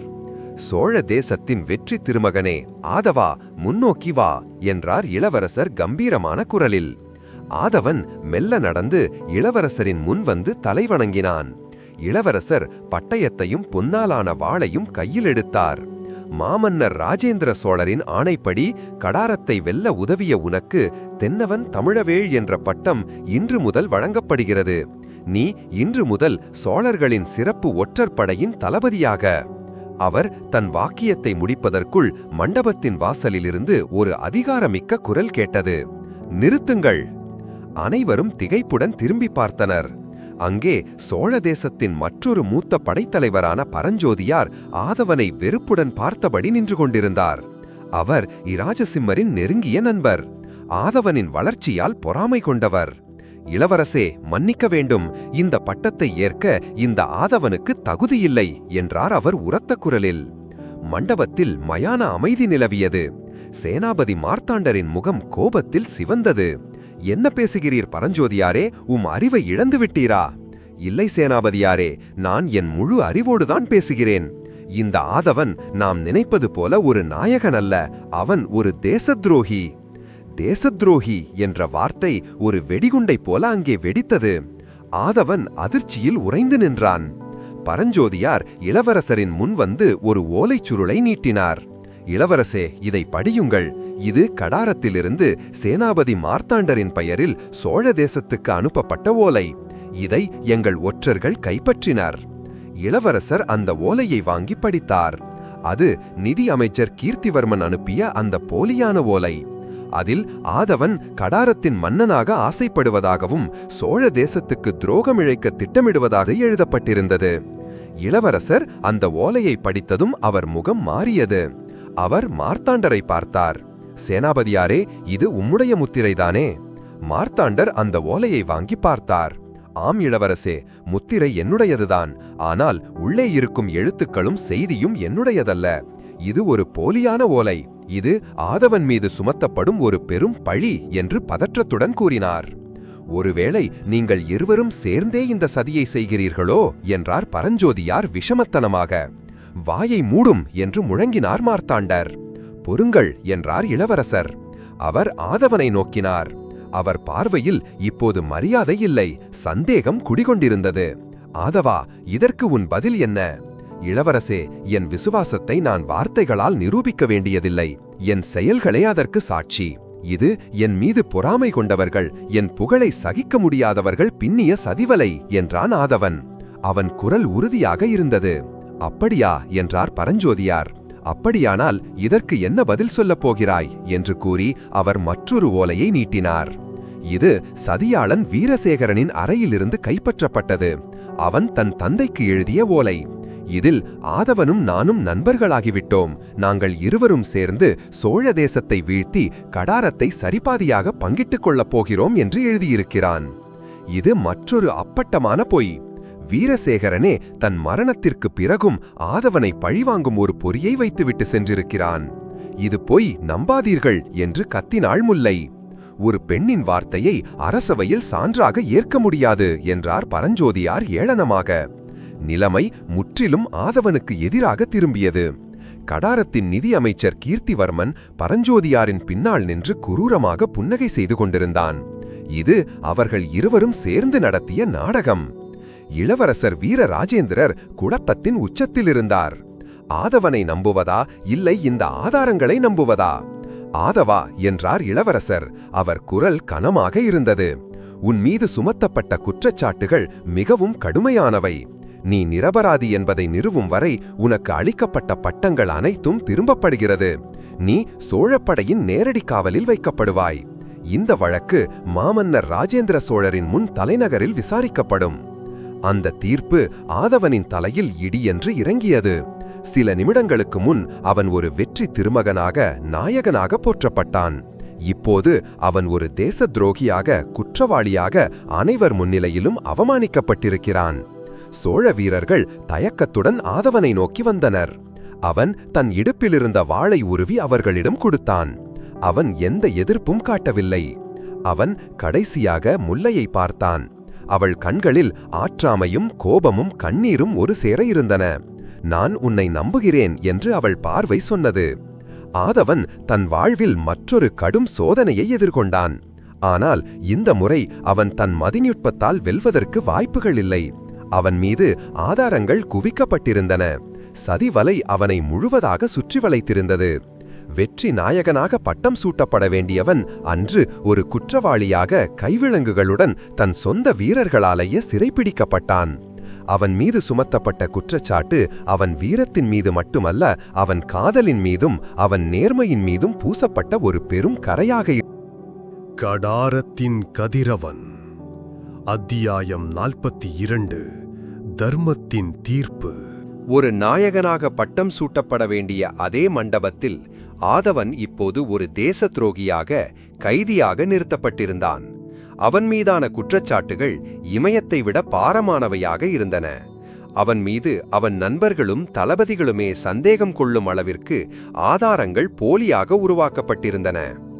இளவரசர் வீரராஜேந்திரர் தன் சொந்த விருப்பு வெறுப்புகளை ஒதுக்கி வைத்துவிட்டு ஒரு நீதியரசனுக்குரிய நிதானத்துடன் அந்த விசாரணையை நடத்த வேண்டிய கட்டாயத்தில் இருந்தார். விசாரணை தொடங்கியது. படைத்தலைவர் பரஞ்சோதியார் ஆதவனுக்கு எதிரான முதல் சாட்சியமாக அந்த போலியான ஓலையை முன்வைத்தார். இளவரசே, இது சேனாபதி மார்த்தாண்டரின் முத்திரையுடன் வந்த ஓலை. இதில் ஆதவன் கடாரத்தின் மன்னனாக ஆசைப்படுவதாக தெளிவாக குறிப்பிடப்பட்டுள்ளது. ஒரு சேனாபதியே தன் வீரனை பற்றி குற்றம் சாட்டுகிறார் என்றால் அதன் உண்மையை நாம் உணர்ந்து கொள்ள வேண்டும். சேனாபதி மார்த்தாண்டர் கோபத்துடன் எழுந்து, இது போலியானது, என் முத்திரை திருடப்பட்டிருக்கலாம் அல்லது நகலெடுக்கப்பட்டிருக்கலாம். ஆதவனின் விசுவாசத்தை நான் என் உயிரை விட மேலாக நம்புகிறேன் என்று முழங்கினார். ஒருவேளை நீங்கள் இருவரும் சேர்ந்துதான் இந்த சதியை செய்கிறீர்களோ என்று முன்பே கேட்டேன் என்றார் பரஞ்சோதியார் விஷமமாக. இளவரசர் அவர்களை அமைதிப்படுத்தினார். மார்த்தாண்டரே, விசுவாசத்தை நான் அறிவேன். ஆனால் ஆதாரம் இங்கே இருக்கிறது. ஆதவா, இந்த ஓலையை பற்றி நீ என்ன சொல்கிறாய்? இளவரசே என்றான் ஆதவன் அமைதியாக. என் மீது பொறாமை கொண்டவர்கள், என் புகழைக் கண்டு அஞ்சுபவர்கள் பின்னிய வலை இது. அவர்கள் என் மீது குற்றம் சாட்டுவதன் மூலம் சோழ படைகளுக்குள் ஒரு பிளவை ஏற்படுத்த முயல்கிறார்கள். கடாரத்தில் நம் வெற்றி இன்னும் முழுமையாகவில்லை. உண்மையான எதிரிகள் இன்னும் வெளியேதான் இருக்கிறார்கள். இந்த நேரத்தில் நமக்குள்ளேயே சண்டையிட்டுக் கொண்டால் அது எதிரிக்குத்தான் சாதகமாக அமையும். அவன் பேச்சு தர்க்கரீதியாக இருந்தாலும் அது ஆதாரங்களுக்கு முன் பலவீனமாக ஒலித்தது. அடுத்து வீரசேகரன் எழுதியதாக சொல்லப்பட்ட ஓலை சாட்சியாக வைக்கப்பட்டது. அதில் ஆதவனுடன் சேர்ந்து கடாரத்தை பங்கிட்டுக் கொள்ளும் திட்டம் எழுதப்பட்டிருந்தது. ஒரு துரோகியின் வார்த்தைகளை எப்படி நம்புவது என்று கேட்டார் மார்த்தாண்டர். ஒரு துரோகி சாகும் தருவாயில் உண்மையைத்தான் சொல்வான் என்பார்கள் என்று பதிலடி கொடுத்தார் பரஞ்சோதியார். விவாதம் ஆதவனுக்கு எதிராகவே சென்று கொண்டிருந்தது. ஆதவன் நிரபராதி என்று நம்பியவர்கள் கூட இந்த குவியலான ஆதாரங்களைக் கண்டு குழம்பத் தொடங்கினர். ஆதவனின் மலையக நண்பர்கள் தாரோவும் கொற்றனும் இளமாறனும் ஆற்றாமையுடன் தங்கள் தலைவன் அவமானப்படுத்தப்படுவதை பார்த்து கொண்டிருந்தனர். அப்போது கடாரத்து நிதியமைச்சர் கீர்த்திவர்மன் சாட்சி கூண்டில் ஏறினான். அவன் மிகுந்த சோகத்துடன் நடிப்பவன் போல, இளவரசே, இதை சொல்ல என் மனம் வருந்துகிறது. ஆனால் உண்மையை சொல்லியே ஆக வேண்டும். ஆதவராயர் சில சமயங்களில் மன்னர் சங்கிராமனைப் பற்றி பெருமையாக பேசுவார். அவர் ஒரு சிறந்த கலை ரசிகர். அவரைப் போன்ற ஒரு மன்னரின் கீழ் பணிபுரிவது பெருமை என்றெல்லாம் கூறியிருக்கிறார். அவர் இரகசியமாக சங்கிராமனின் ஆட்களை சந்திப்பதாகவும் வதந்திகளும் உண்டு. இது ஆதவனின் மீது விழுந்த கடைசி ஆணி. அவன் சங்கிராமனின் நம்பிக்கையை பெறுவதாக செய்த ராஜதந்திர நாடகத்தையே அவனுக்கு எதிரான சாட்சியாக மாற்றியிருந்தான் கீர்த்திவர்மன். இளவரசர் வீரராஜேந்திரர் பெருமூச்சு விட்டார். அவர் ஆதவனை பார்த்தார். அவர் பார்வையில் ஒரு விதமான ஏமாற்றம் தெரிந்தது. ஆதவா, உனக்கு எதிராக இத்தனை சாட்சிகளும் ஆதாரங்களும் இருக்கின்றன. நீ இன்னும் உன்னை நிரபராதி என்றுதான் சொல்கிறாயா? ஆதவனின் மனம் ஒரு கணம் தளர்ந்தது. விதி என் மீது இவ்வளவு கொடூரமாக இருக்கிறதே, நான் யாருக்காக போராடினேனோ அவர்களே என்னை நம்ப மறுக்கிறார்களே என்று அவன் உள்ளம் கலங்கியது. அவன் அவையிலிருந்த முல்லையை பார்த்தான். அவள் கண்கள் நம்பிக்கையை விடாதே, போராடு என்று சொல்வது போல இருந்தது. அந்த ஒரு பார்வை அவனுக்குள் ஒரு புதிய ஆற்றலை ஊட்டியது. ஆம் இளவரசே, என் இறுதி மூச்சு வரை நான் நிரபராதி என்றுதான் சொல்வேன் என்றான் அவன். அவன் குரல் மீண்டும் உறுதியுடன் ஒலித்தது. இந்த ஆதாரங்கள் புனையப்பட்டவை, இந்த சாட்சிகள் பொய்யானவை. எனக்கு ஒரு வாய்ப்பு கொடுங்கள், என் நிரபராதித்துவத்தை நான் நிரூபிக்கிறேன். எப்படி நிரூபிப்பாய் என்று ஏளனமாக சிரித்தார் பரஞ்சோதியார். ஆதவன் அவரை புறக்கணித்து இளவரசரை பார்த்தான். இளவரசே, என் மீது சுமத்தப்பட்ட முக்கிய குற்றச்சாட்டு நான் கடாரத்தில் மன்னனாக ஆசைப்படுகிறேன் என்பதுதான். அப்படியானால் நான் தப்பியோடிய மன்னன் சங்கிராமனுடன் தொடர்பில் இருக்க வேண்டும் அல்லவா? ஆம் என்றார் இளவரசர். நான் சங்கிராமனை உங்கள் முன் கொண்டு வந்து நிறுத்தினால் நான் நிரபராதி என்பதை நீங்கள் ஏற்றுக்கொள்வீர்களா? இந்த கேள்வி அவையில் ஒரு பெரும் அதிர்வலையை ஏற்படுத்தியது. தப்பியோடி காடுகளில் மறைந்திருக்கும் ஒரு மன்னனை இவன் எப்படி பிடித்து வர முடியும்? அதுவும் இவன் இப்போது ஒரு கைதி. இது என்ன விளையாட்டு என்றார் பரஞ்சோதியார். காலத்தை இழுத்தடிக்கும் தந்திரம் இது. இல்லை என்றான் ஆதவன். நான் கேட்கும் ஒரே ஒரு உதவி, எனக்கு என் அணியனார கொற்றன், இளமாறன் மற்றும் தாரோவின் உதவி வேண்டும். என்னை உங்கள் கண்காணிப்பிலேயே அரண்மனையை விட்டு வெளியே செல்ல அனுமதியுங்கள். 3 நாட்களில் நான் சங்கிராமனை உங்கள் முன் நிறுத்தி காட்டுகிறேன். நான் தவறினால் நீங்கள் கொடுக்கும் எந்த தண்டனையையும் நான் ஏற்க தயார். என் தலையை நீங்களே வெட்டி வீழ்த்தலாம். அவன் பேச்சிலிருந்த துணிச்சலும் அவன் கண்களில் தெரிந்த உண்மையும் இளவரசர் வீரராஜேந்திரரை சிந்திக்க வைத்தன. ஆதவன் ஒரு சாதாரண கைதியைப் போல பேசவில்லை. அவன் தன் நேர்மையின் மீது அசைக்க முடியாத நம்பிக்கை கொண்ட ஒரு வீரனைப் போல பேசினான். இளவரசர் தன் அருகிலிருந்த சேனாபதி மார்த்தாண்டரை பார்த்தார். மார்த்தாண்டரின் கண்கள் அவனை நம்புங்கள் என்று சொல்வது போல இருந்தன. இளவரசர் தன் தீர்ப்பை அறிவித்தார். அது அரசவையில் யாரும் எதிர்பாராத ஒரு தீர்ப்பு. சரி ஆதவா, உன் கோரிக்கையை நான் ஏற்கிறேன் என்றார் அவர். தர்மம் சில சமயங்களில் விசித்திரமான வழிகளில் தன்னை வெளிப்படுத்திக் கொள்ளும். உனக்கு 3 நாட்கள் அவகாசம் கொடுக்கப்படுகிறது. உன் கால்களில் விலங்குகள் இருக்காது. ஆனால் என் மெய்க்காப்பாளர்கள் நிழலைப் போல உன்னை பின்தொடர்வார்கள். நீ தப்பிக்க முயன்றால் அந்த கணமே கொல்லப்படுவாய். அவர் பரஞ்சோதியாரையும் கீர்த்திவர்மனையும் பார்த்தார். 3 நாட்கள். அதற்குள் ஆதவன் சங்கிராமனை பிடித்துவிட்டால் இந்த வழக்கு அவன் மீது பொய்க்குற்றச்சாட்டு சுமத்தியவர்கள் மீது திரும்பும். தயாராக இருங்கள். பரஞ்சோதியாரின் முகத்திலும் கீர்த்திவர்மனின் முகத்திலும் ஒரு விதமான அச்சம் படர்ந்தது. அவர்கள் ஆதவன் உணர்ச்சி வசப்பட்டு எதையோ உளறுகிறான் என்று நினைத்தார்கள். ஆனால் இளவரசர் அவனுக்கு வாய்ப்பு கொடுத்தது அவர்களின் திட்டத்தில் ஒரு பின்னடைவை ஏற்படுத்தியது. ஆதவன் தன் வாழ்வின் மிகப்பெரிய சூதாட்டத்தில் இறங்கியிருந்தான். அவன் தன் உயிரையும் தன் மானத்தையும் தன் காதலையும் பந்தயம் வைத்திருந்தான். அவன் கையில் இருந்தது வெறும் 3 நாட்கள். அவன் எதிரி ஒரு நாட்டின் முன்னாள் மன்னன். அவன் மறைந்திருப்பது அவனுக்கு பரிச்சயமில்லாத காடுகளில். தர்மத்தின் தீர்ப்பு தற்காலிகமாக தள்ளி வைக்கப்பட்டிருந்தது. ஆனால் அந்த தீர்ப்பை எழுதும் பேனா இப்போது ஆதவனின் கைகளில் கொடுக்கப்பட்டிருந்தது. அவன் தன் நிரபராதித்துவத்தை தன் இரத்தத்தால் எழுத வேண்டிய கட்டாயத்தில் இருந்தான். கடாரத்தின் கதிரவன். அத்தியாயம் 43. சாட்சியான முல்லை. 3 நாட்கள் 72 மணி நேரங்கள். ஆதவனின் தலைவிதியை, சோழ தேசத்தின் நீதியை, தர்மத்தின் தீர்ப்பை நிர்ணயிக்கப் போகும் காலம். இளவரசர் வீரராஜேந்திரரின் அந்த தீர்ப்புக்குப் பிறகு ஆதவன் ஒரு நொடியை கூட வீணாக்கவில்லை. அவன் கைதியாக அல்ல, ஒரு வேட்டைக்காரனாக அரசவையை விட்டு வெளியேறினான். அவனுக்கு பின்னால் இளவரசரின் மெய்காப்பாளர்கள் நிழல்களைப் போல தொடர்ந்தனர். அவன் முதல் வேலை தன் அணியை ஒன்று திரட்டுவது. கொற்றா, இளமாறா, தாரோ, நாம் உடனடியாக காட்டிற்குச் செல்ல வேண்டும் என்றான் ஆதவன். தலைவா, எங்கே செல்கிறோம்? சங்கிராமன் எங்கே இருக்கிறான் என்று உனக்கு தெரியுமா என்று கேட்டான் தாரோ. தெரியாது என்றான் ஆதவன். ஆனால் அவனை கண்டுபிடிக்கும் வழி எனக்கு தெரியும். அவன் தன் மலையக நண்பர்களின் உதவியுடன் ஜெயவர்மன், அந்த தலைமை தோட்டக்காரன், இரகசியமாக சென்று வந்த இடத்திற்கு சென்றான். அது அடர்ந்த காட்டின் நடுவே இருந்த ஒரு பாழடைந்த இடம். அங்கே ஜெயவர்மன் பயன்படுத்திய புறாக்கூண்டுகள் இருந்தன. கொற்றா என்றான் ஆதவன், இந்த புறாக்கள் பயிற்சி அளிக்கப்பட்டவை. அவை செய்தியை கொண்டு சென்றுவிட்டு மீண்டும் இதே இடத்திற்குதான் திரும்பும். ஆனால் அவை தாமாக திரும்பும் முன் வழியில் இளைப்பாறுவதற்காக சில குறிப்பிட்ட இடங்களில் தங்கும். அது அவற்றின் இயல்பு. அந்த இடங்களை கண்டுபிடி. அந்த இடங்கள் சங்கிராமன் மறைந்திருக்கும் திசையை காட்டும். கொற்றன் காட்டின் மைந்தன். அவனுக்கு பறவைகளின் மொழி தெரியும். அவன் அந்த புறாக்களின் எச்சங்களையும் அவை விட்டுச் சென்ற சிறகுகளையும் வைத்து அவை பயணித்த திசையை கணித்தான். தலைவா, அவை கருடந்தீவை நோக்கிய திசையில் கடற்கரையை ஒட்டியுள்ள சதுப்பு நிலக் காடுகளை நோக்கி பறந்திருக்கின்றன. சதுப்பு நிலக் காடுகளா? ஆதவன் யோசித்தான். அது ஒளிந்து கொள்ள ஒரு சிறந்த இடம். அங்கே முதலைகளும் விஷப்பாம்புகளும் அதிகம்.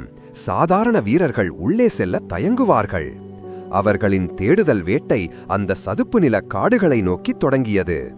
இளவரசரின் மெய்காப்பாளர்கள் ஆதவனின் திறமையையும் அவன் திட்டமிடும் விதத்தையும் கண்டு வியந்தனர். அவன் ஒரு கைதியைப் போல செயல்படவில்லை, ஒரு தேர்ந்த படை தலைவனைப் போல செயல்பட்டான்.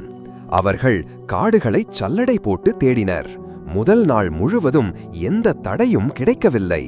நேரம் மணலாக கரைந்து கொண்டிருந்தது.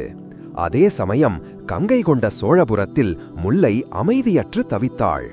ஆதவன் தன் உயிரை பணயம் வைத்திருப்பதை எண்ணி அவள் மனம் கலங்கியது. அவன் நிரபராதி என்று அவளுக்கு தெரியும். ஆனால் அதை எப்படி நிரூபிப்பது? அவளுக்கு எதிராக ஆதாரங்கள் மலையாக குவிக்கப்பட்டிருந்தன. அவள் தன் தந்தையிடம், தந்தையே, நான் ஏதாவது செய்தாக வேண்டும், நான் ஆதவனை காப்பாற்ற வேண்டும் என்றாள். என்ன செய்யப் போகிறாய் மகளே? அரசவையின் தீர்ப்புக்கு எதிராக நம்மால் ஒன்றும் செய்ய முடியாதே என்றார் ஆத்திரேய பட்டர். முல்லை தன் சிந்தனையில் ஆழ்ந்தாள். ஆதவன் மீது சுமத்தப்பட்ட குற்றச்சாட்டுகள் என்ன? போலியான ஓலைகள். அந்த ஓலைகளை எழுதியது யார்? கீர்த்திவர்மன், பரஞ்சோதியார் போன்ற சதிகாரர்கள். அவர்களை எப்படி அம்பலப்படுத்துவது? அப்போது அவளுக்கு எதிராக ஆதாரங்கள் மலையாக குவிக்கப்பட்டிருந்தன. அவள் தன் தந்தையிடம், தந்தையே, நான் ஏதாவது செய்தாக வேண்டும், நான் ஆதவனை காப்பாற்ற வேண்டும் என்றாள். என்ன செய்யப் போகிறாய் மகளே? அரசவையின் தீர்ப்புக்கு எதிராக நம்மால் ஒன்றும் செய்ய முடியாதே என்றார் ஆத்திரேய பட்டர். முல்லை தன் சிந்தனையில் ஆழ்ந்தாள். ஆதவன் மீது சுமத்தப்பட்ட குற்றச்சாட்டுகள் என்ன? போலியான ஓலைகள். அந்த ஓலைகளை எழுதியது யார்? கீர்த்திவர்மன், பரஞ்சோதியார் போன்ற சதிகாரர்கள். அவர்களை எப்படி அம்பலப்படுத்துவது? அப்போது அவள் மனதில் ஒரு மின்னல் வெட்டியது. வீரசேகரன் மரண தண்டனைக்கு முன் நான் ஆதவனின் காதலி முல்லையுடன் மோதலாமா என்று கேட்டது அவள் நினைவுக்கு வந்தது. ஏன் அவன் அப்படி கேட்டான்? அது வெறும் வஞ்சகமான பேச்சுதானா?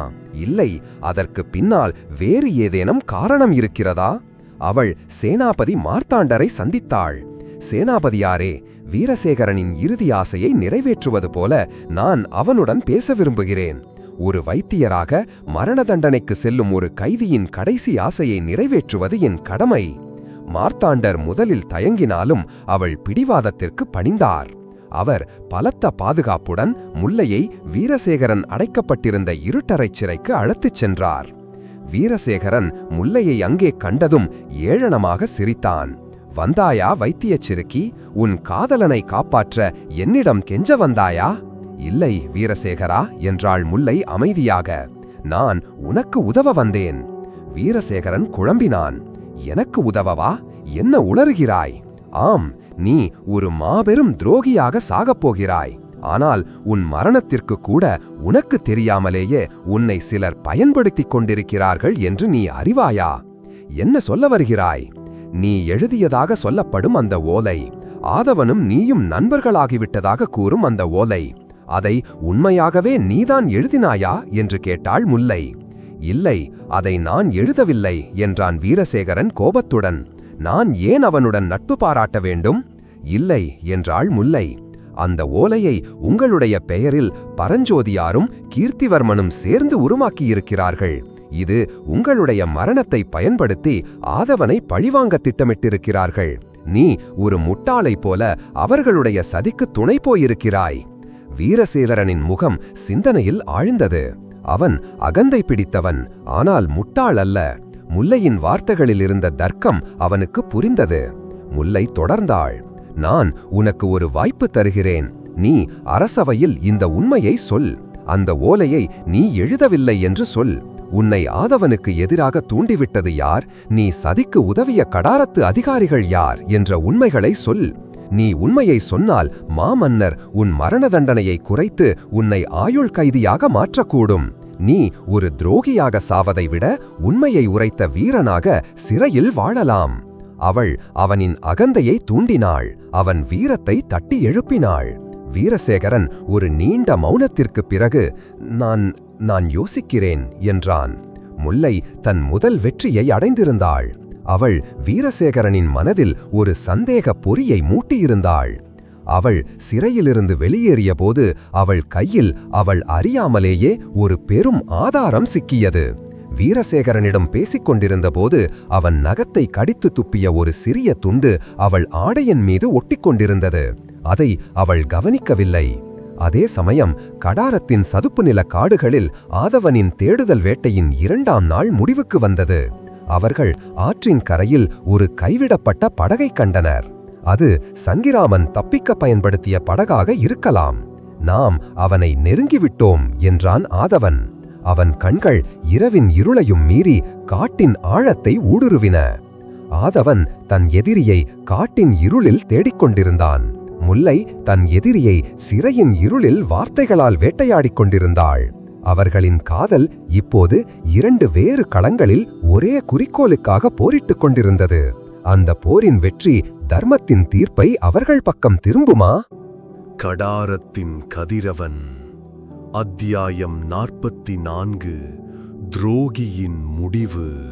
ஆதவனுக்கு கொடுக்கப்பட்ட 3 நாள் அவகாசத்தில் 2 நாட்கள் கரைந்து போயிருந்தன. அவன் சங்கிராமனின் கைவிடப்பட்ட படகை கண்டுபிடித்திருந்தான். ஆனால் அந்த சதுப்பு நில காடுகளின் பிரம்மாண்டத்திற்கு முன் அவன் தேடுதல் ஒரு கடலில் ஊசியை தேடுவது போல இருந்தது. நேரம் அவனுக்கு எதிராக சென்று கொண்டிருந்தது. அவன் நாளை சூரியன் மறைவதற்குள் சங்கிராமனை பிடிக்கவில்லை என்றால் அவன் தலை துரோகி என்ற பட்டத்துடன் உருளும். 3ஆம் நாள் விடியற்காலையில் அவர்கள் மீண்டும் தேடலை தொடங்கினர். அப்போது கொற்றன் காற்றில் ஒரு விசித்திரமான வாசனையை உணர்ந்தான். "தலைவா" என்றான் அவன், "இது எரிந்த மூலிகைகளின் வாசனை. யாரோ இங்கே நோய்க்காகவோ அல்லது பூச்சிகளை விரட்டவோ புகை மூட்டியிருக்கிறார்கள்." அந்த வாசனை வந்த திசையை நோக்கி அவர்கள் சென்றனர். பல மணி நேர பயணத்திற்குப் பிறகு அவர்கள் காட்டின் மிக அடர்ந்த பகுதியில் ஒரு சிறிய குகையை கண்டனர். குகையின் வாசலில் புகை மூட்டப்பட்டதற்கான தடயங்கள் இருந்தன. "சங்கிராமன் உள்ளேதான் இருக்கிறான்" என்றான் ஆதவன். அவன் தன் வீரர்களை உஷார்படுத்தினான். அவன் ஒரு மன்னன். அவனிடம் நிச்சயம் சில மெய்க்காப்பாளர்கள் இருப்பார்கள். கவனமாக இருங்கள். அவர்கள் சத்தமின்றி குகையை சுற்றி வளைத்தனர். ஆதவனும் தாரோவும் குகையின் வாசலுக்கு அருகே பாறைகளுக்கு பின்னால் பதுங்கினர். உள்ளே அவர்கள் எதிர்பார்த்தது போலவே ஸ்ரீவிஜய மன்னன் சங்கிராம விஜயோத்துங்கவர்மன் இருந்தான். ஆனால் அவன் ஒரு மன்னனைப் போல இல்லை. அவன் ஆடைகள் கிழிந்து, தாடி வளர்ந்து, உடல் மெலிந்து ஒரு பரதேசியைப் போல காணப்பட்டான். அவனுக்கு துணையாக 2 மெய்க்காப்பாளர்கள் மட்டுமே இருந்தனர். அவர்கள் காயம்பட்டு சோர்வுடன் இருந்தனர். சங்கிராமன் நோயுற்றவன் போல இருமிக் கொண்டிருந்தான். நாம் உள்ளே செல்லலாம் என்றான் தாரோ. பொறு என்றான் ஆதவன். அவன் ஒரு மன்னன். அவனுக்குரிய மரியாதையை கொடுத்து அவனை சரணடையச் சொல்வோம். வீணான இரத்தக்களறி வேண்டாம். ஆதவன் பாறையின் பின்னாலிருந்து எழுந்து நின்றான். வேந்தே, சங்கிராமா என்று உரக்க கத்தினான். அவன் குரல் கேட்டு உள்ளே இருந்த மூவரும் திடுக்கிட்டு தங்கள் வாள்களை உருவினர். நான் சோழ ஒற்றன் ஆதவன் வந்திருக்கிறேன் என்றான் ஆதவன். உன் ஆட்டம் முடிந்துவிட்டது. உன்னை சுற்றி என் வீரர்கள் இருக்கிறார்கள். மரியாதையாக சரணடைந்துவிடு. உன் உயிருக்கு நான் உத்தரவாதம் தருகிறேன். சங்கிராமன் குகை வாசலுக்கு வந்தான். அவன் ஆதவனை பார்த்தான். அவன் கண்களில் தோல்வியின் விரக்தி. நீயா? நீ எப்படி என்னை கண்டுபிடித்தாய்? ஒரு துரோகி விட்டு செல்லும் தடயங்கள் அவனை எப்போதும் காட்டிக் கொடுக்கும் வேந்தே என்றான் ஆதவன். சங்கிராமன் சிரித்தான். அது ஒரு விரக்தியான சிரிப்பு. நான் சரணடைய மாட்டேன். ஒரு பேரரசனாக வாழ்ந்த நான் ஒரு கைதியாக மரணிக்க விரும்பவில்லை. இறுதி வரை போராடி ஒரு வீரனாகவே சாவேன். அவன் தன் மெய்க்காப்பாளர்களுடன் ஆதவனை நோக்கி பாய்ந்தான். ஒரு சிறிய ஆனால் தீவிரமான சண்டை மூண்டது. தாரோவும் அவன் வீரர்களும் அவர்களுக்கு உதவ வந்தனர். சங்கிராமனின் மெய்க்காப்பாளர்கள் எளிதில் வீழ்த்தப்பட்டனர். ஆதவன் சங்கிராமனை எதிர்கொண்டான். நோயுற்றிருந்தாலும் சங்கிராமன் ஒரு மன்னனுக்குரிய வீரத்துடன் போரிட்டான். ஆனால் ஆதவனின் பயிற்சி பெற்ற வாழ்வீச்சுக்கு முன் அவனால் நிற்க முடியவில்லை. ஆதவன் அவன் வாளை தட்டிவிட்டு அவனை உயிருடன் பிடித்தான். கடாரத்தின் முன்னாள் மன்னன் இப்போது ஆதவனின் கைதியாக நின்றான். ஆதவன் தன் சூளுரையை நிறைவேற்றியிருந்தான். அதே சமயம் கங்கை கொண்ட சோழபுரத்தில் வீரசேகரனின் மரண தண்டனைக்கான நேரம் நெருங்கிக் கொண்டிருந்தது. அவன் முல்லையின் வார்த்தைகளால் ஒரு பெரும் மனப்போராட்டத்திற்கு ஆளாகியிருந்தான். தன் அகந்தையாலும் தன் தந்தையின் தவறான வழிகாட்டுதலாலும் தன் வாழ்க்கையையே அழித்துக் கொண்டதை அவன் உணர்ந்தான். பரஞ்சோதியாரும் கீர்த்திவர்மனும் தன்னை ஒரு கருவியாக பயன்படுத்திக் கொண்டதை எண்ணி அவன் மனம் குமுறியது. ஒரு துரோகியாக, ஒரு முட்டாளாக சாவதை விட உண்மையை உரைத்து அந்த சதிகாரர்களின் முகத்திரையை கிழித்துவிட்டு சாவது மேல் என்று அவன் முடிவு செய்தான். அவன் சேனாபதி மார்த்தாண்டரை அழைக்கச் சொன்னான். சேனாபதியாரே, நான் அரசவையில் மீண்டும் பேச விரும்புகிறேன். நான் உண்மையை ஒப்புக்கொள்ள தயார். மார்த்தாண்டர் உடனடியாக மன்னரிடம் இந்த செய்தியை கொண்டு சென்றார். மன்னரின் ஆணைப்படி அரசவை மீண்டும் கூடியது. வீரசேகரன் அவையின் முன் நிறுத்தப்பட்டான். அவன் முகத்தில் இப்போது பழைய திமிரில்லை, ஒரு விதமான தெளிவும் நிதானமும் இருந்தது. மாமன்னரே என்றான் அவன், நான் செய்தது மன்னிக்க முடியாத துரோகம்தான். அதற்கான தண்டனையை ஏற்க நான் தயார். ஆனால் என் மரணத்திற்கு முன் சில உண்மைகளை இந்த அவை அறிய வேண்டும். அவன் ஆதவனுடன் தனக்கு இருந்த போட்டியையும், தன் தந்தை அதை எப்படி தவறாக பயன்படுத்தினார் என்பதையும், சங்கிராமனுடன் தான் போட்ட திட்டத்தையும், செம்பியனை எப்படி மிரட்டி தங்களுக்கு உதவ வைத்தான் என்பதையும் ஒன்றுவிடாமல் ஒப்புக்கொண்டான். பின்னர் அவன் படைத்தலைவர் பரஞ்சோதியாரை பார்த்தான். ஆதவன் மீது சுமத்தப்பட்ட குற்றச்சாட்டுகளுக்கும் எனக்கும் எந்த சம்பந்தமும் இல்லை. அந்த ஓலைகளை நான் எழுதவில்லை. அது பரஞ்சோதியாரும் அவரின் கூட்டாளிகளும் ஆதவனை பழிவாங்க புனைந்த பொய். அவையில் ஒரு பெரும் சலசலப்பு ஏற்பட்டது. பரஞ்சோதியாரின் முகம் வெளுத்தது. அதற்கு என்ன ஆதாரம் என்று கேட்டார் பரஞ்சோதியார். ஆதாரம் இதோ இருக்கிறது என்றாள் ஒரு குரல். அனைவரும் திரும்பி பார்த்தனர். அங்கே முல்லை நின்று கொண்டிருந்தாள். அவள் கையில் ஒரு ஓலைச் சுருள் இருந்தது. அது சோழ தேசத்தின் தலைமை ஓலை நிபுணர் கொடுத்த சான்றிதழ். அவையோரே என்றாள் முல்லை. வீரசேகரன் எழுதியதாக சொல்லப்பட்ட அந்த ஓலையில் இருந்த கையெழுத்தையும் வீரசேகரனின் உண்மையான கையெழுத்தையும் நான் ஒப்பிட்டு பார்க்க கோரினேன். இரண்டும் வெவ்வேறானவை என்று நிபுணர் உறுதி செய்திருக்கிறார். அவள் தொடர்ந்தாள். மேலும் அந்த ஓலையை எழுத பயன்படுத்தப்பட்ட மையின் வேதியியல் கூறிகளை ஆராய்ந்தபோது அது கடாரத்து அரண்மனையில் நிதியமைச்சர் கீர்த்திவர்மனின் அறையில் மட்டுமே பயன்படுத்தப்படும் ஒரு சிறப்பு வகை சீனத்து மை என்று தெரிய வந்திருக்கிறது. அந்த மையின் ஒரு சிறு துளி நான் வீரசேகரனிடம் பேசியபோது என் ஆடையின் மீது ஒட்டிக்கொண்ட அவன் நகத்துண்டிலும் இருந்தது. வீரசேகரன் அந்த ஓலையை தொட்டிருக்கிறான், ஆனால் அவன் அதை எழுதவில்லை. முல்லையின் கூர்மையான அறிவும் அவள் சேகரித்த மறுக்க முடியாத தடயங்களும் பரஞ்சோதியாரின் சதியை தவிடுபொடியாக்கின. அவர் கீர்த்திவர்மனுடன் சேர்ந்து வீரசேகரனிடம் அந்த போலியான ஓலையை காட்டி அவனை நம்ப வைத்திருக்கிறார்கள் என்பது வெளிச்சத்திற்கு வந்தது. பரஞ்சோதியார் தன் தோல்வியை ஒப்புக்கொண்டு தலை குனிந்தார். வீரசேகரன் தன் கடைசி பணியை முடித்த திருப்தியுடன் மன்னரை பார்த்தான். நான் என் பாவங்களுக்கு பரிகாரம் செய்துவிட்டேன். இனி எனக்கு அமைதியான மரணத்தை கொடுங்கள். மன்னர் ராஜேந்திர சோழர் அவன் கண்களை பார்த்தார். அதில் இப்போது உண்மையான வருத்தம் தெரிந்தது. வீரசேகரா என்றார் மன்னர். அவர் குரலில் ஒரு விதமான கனிவு. நீ இறுதியில் உண்மையின் பக்கம் நின்றாய். அதற்காக உன் மரண தண்டனை ஆயுள் தண்டனையாக குறைக்கப்படுகிறது. நீ போர் முனையில் சோழ தேசத்திற்காக போராடி உன் பாவங்களை கழுவ உனக்கு ஒரு வாய்ப்பு அளிக்கப்படும். வீரசேகரன் தன் காதுகளையே நம்ப முடியவில்லை. அவன் கண்ணீருடன் மன்னரின் கால்களில் விழுந்தான். ஒரு துரோகி தன் கடைசி நேரத்தில் உண்மையின் பக்கம் நின்றதால் ஒரு புதிய வாழ்க்கையை நோக்கி அடியெடுத்து வைத்தான். துரோகியின் அத்தியாயம் அவன் மரணத்துடன் அல்ல, அவன் மனமாற்றத்துடன் முடிவுக்கு வந்தது. தர்மத்தின் தீர்ப்பு சில சமயங்களில் தண்டிப்பதை விட திருத்துவதிலேயே இருக்கிறது என்பதை அந்த அரசவை அன்று. கடாரத்தின் கதிரவன். அத்தியாயம் 45. வேந்தரின் பாராட்டு. கடாரத்தின் சதுப்பு நிலக் காடுகளில் மன்னன் சங்கிராமனை உயிருடன் பிடித்த ஆதவன் தன் சூளுரையை நிறைவேற்றியிருந்தான். அவன் தன் நிரபராதித்துவத்தை வார்த்தைகளால் அல்ல, தன் வீரச் செயல்களால் நிரூபித்திருந்தான். இளவரசர் வீரராஜேந்திரரின் மெய்க்காப்பாளர்கள் அந்த அற்புதக் காட்சியைக் கண்டு ஆதவனின் மீது பெரும் மரியாதை கொண்டனர். அவர்கள் அவனை இனி ஒரு கைதியாக பார்க்கவில்லை, ஒரு நிகரற்ற நாயகனாக பார்த்தனர். ஆதவன் கைதான சங்கிராமனுடன் கடாரத்திலிருந்த சோழப்படை முகாமுக்கு திரும்பினான். அவன் 3 நாள் கெடு முடிவதற்குள் தன் பணியை முடித்து திரும்பியதைக் கண்ட இளவரசர் வீரராஜேந்திரர் அவனை தன் இருக்கையிலிருந்து எழுந்து வந்து கட்டித் தழுவிக்கொண்டார். ஆதவா, நீ எங்களை வென்றுவிட்டாய் என்றார் இளவரசர். அவர் குரலில் உண்மையான பாராட்டு. நீ உன் விசுவாசத்தை மட்டுமல்ல, உன் அசாத்திய திறமையையும் நிரூபித்துவிட்டாய். உன்னை சந்தேகித்ததற்காக நான் வெட்கப்படுகிறேன். இளவரசே, நீங்கள் உங்கள் கடமையை செய்தீர்கள், அதில் எந்த தவறும் இல்லை என்றான் ஆதவன் பணிவுடன்.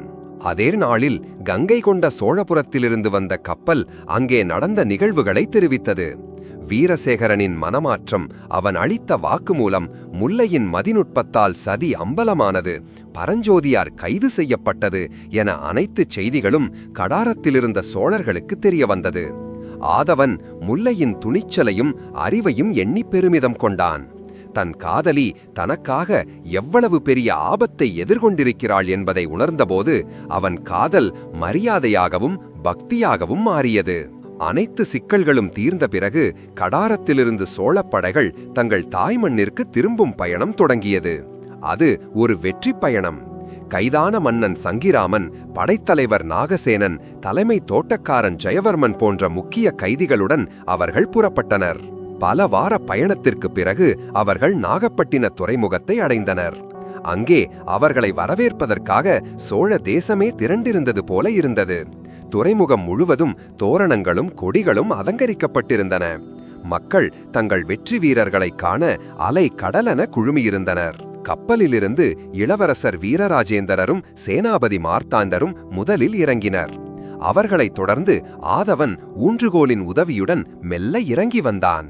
அவனை கண்டதும் மக்கள் கூட்டம் கடாரத்தின் கதிரவன் வாழ்க, தென்னவன் தமிழவேள் வாழ்க என்று விண்ணதிர முழங்கியது. அவர்களின் அன்பையும் பாராட்டையும் கண்ட ஆதவனின் கண்கள் நெகிழ்ச்சியில் கலங்கின. ஒரு சாதாரண கடலோடியாக இதே துறைமுகத்தில் அவமானப்பட்டு நின்ற அவன் இன்று அதே மக்களின் நாயகனாக நிற்பதை அவனால் நம்ப முடியவில்லை. அவர்கள் கங்கை கொண்ட சோழபுரத்திற்கு ஒரு மாபெரும் வெற்றி ஊர்வலமாக அழைத்துச் செல்லப்பட்டனர். வழியெங்கும் மக்கள் மலர்களை தூவி அவர்களை வரவேற்றனர். தலைநகரின் வாசலில் அவர்களை வரவேற்பதற்காக மாமன்னர் ராஜேந்திர சோழரே தன் பட்டத்து யானையில் தன் பரிவட்டங்களுடன் காத்திருந்தார். இது இதுவரை எந்த படைத்தலைவனுக்கும் கிடைக்காத ஒரு பெரும் மரியாதை. ஆதவன் மன்னரின் முன் வந்து தலைவணங்கினான். மன்னர் தன் யானையிலிருந்து இறங்கி ஆதவனின் அருகே வந்தார். அவர் ஆதவனின் தோளிலிருந்த காயத் தழும்பையும் அவன் ஊன்றி நடந்த கோலத்தையும் வேதனையுடன் பார்த்தார். மகனே என்றார் அவர். அவர் குரல் கனிவால் நிறைந்திருந்தது. நீ பட்ட துன்பங்கள், நீ செய்த தியாகங்கள் அனைத்தும் இந்த சோழ தேசம் உள்ளவரை சரித்திரத்தில் நிலைத்திருக்கும். நீ என் நம்பிக்கையை மட்டும் காப்பாற்றவில்லை, இந்த தேசத்தின் மானத்தை காத்திருக்கிறாய். அவர் தன் கழுத்திலிருந்த சோழர்களின் ராஜ சின்னம் பொறித்த ஒரு விலைமதிக்க முடியாத இரத்தின மாலையை கழற்றி ஆதவனின் கழுத்தில் அணிவித்தார். அது ஒரு மன்னன் தன் மகனுக்கு அளிக்கும் ஒரு பெரும் பரிசு.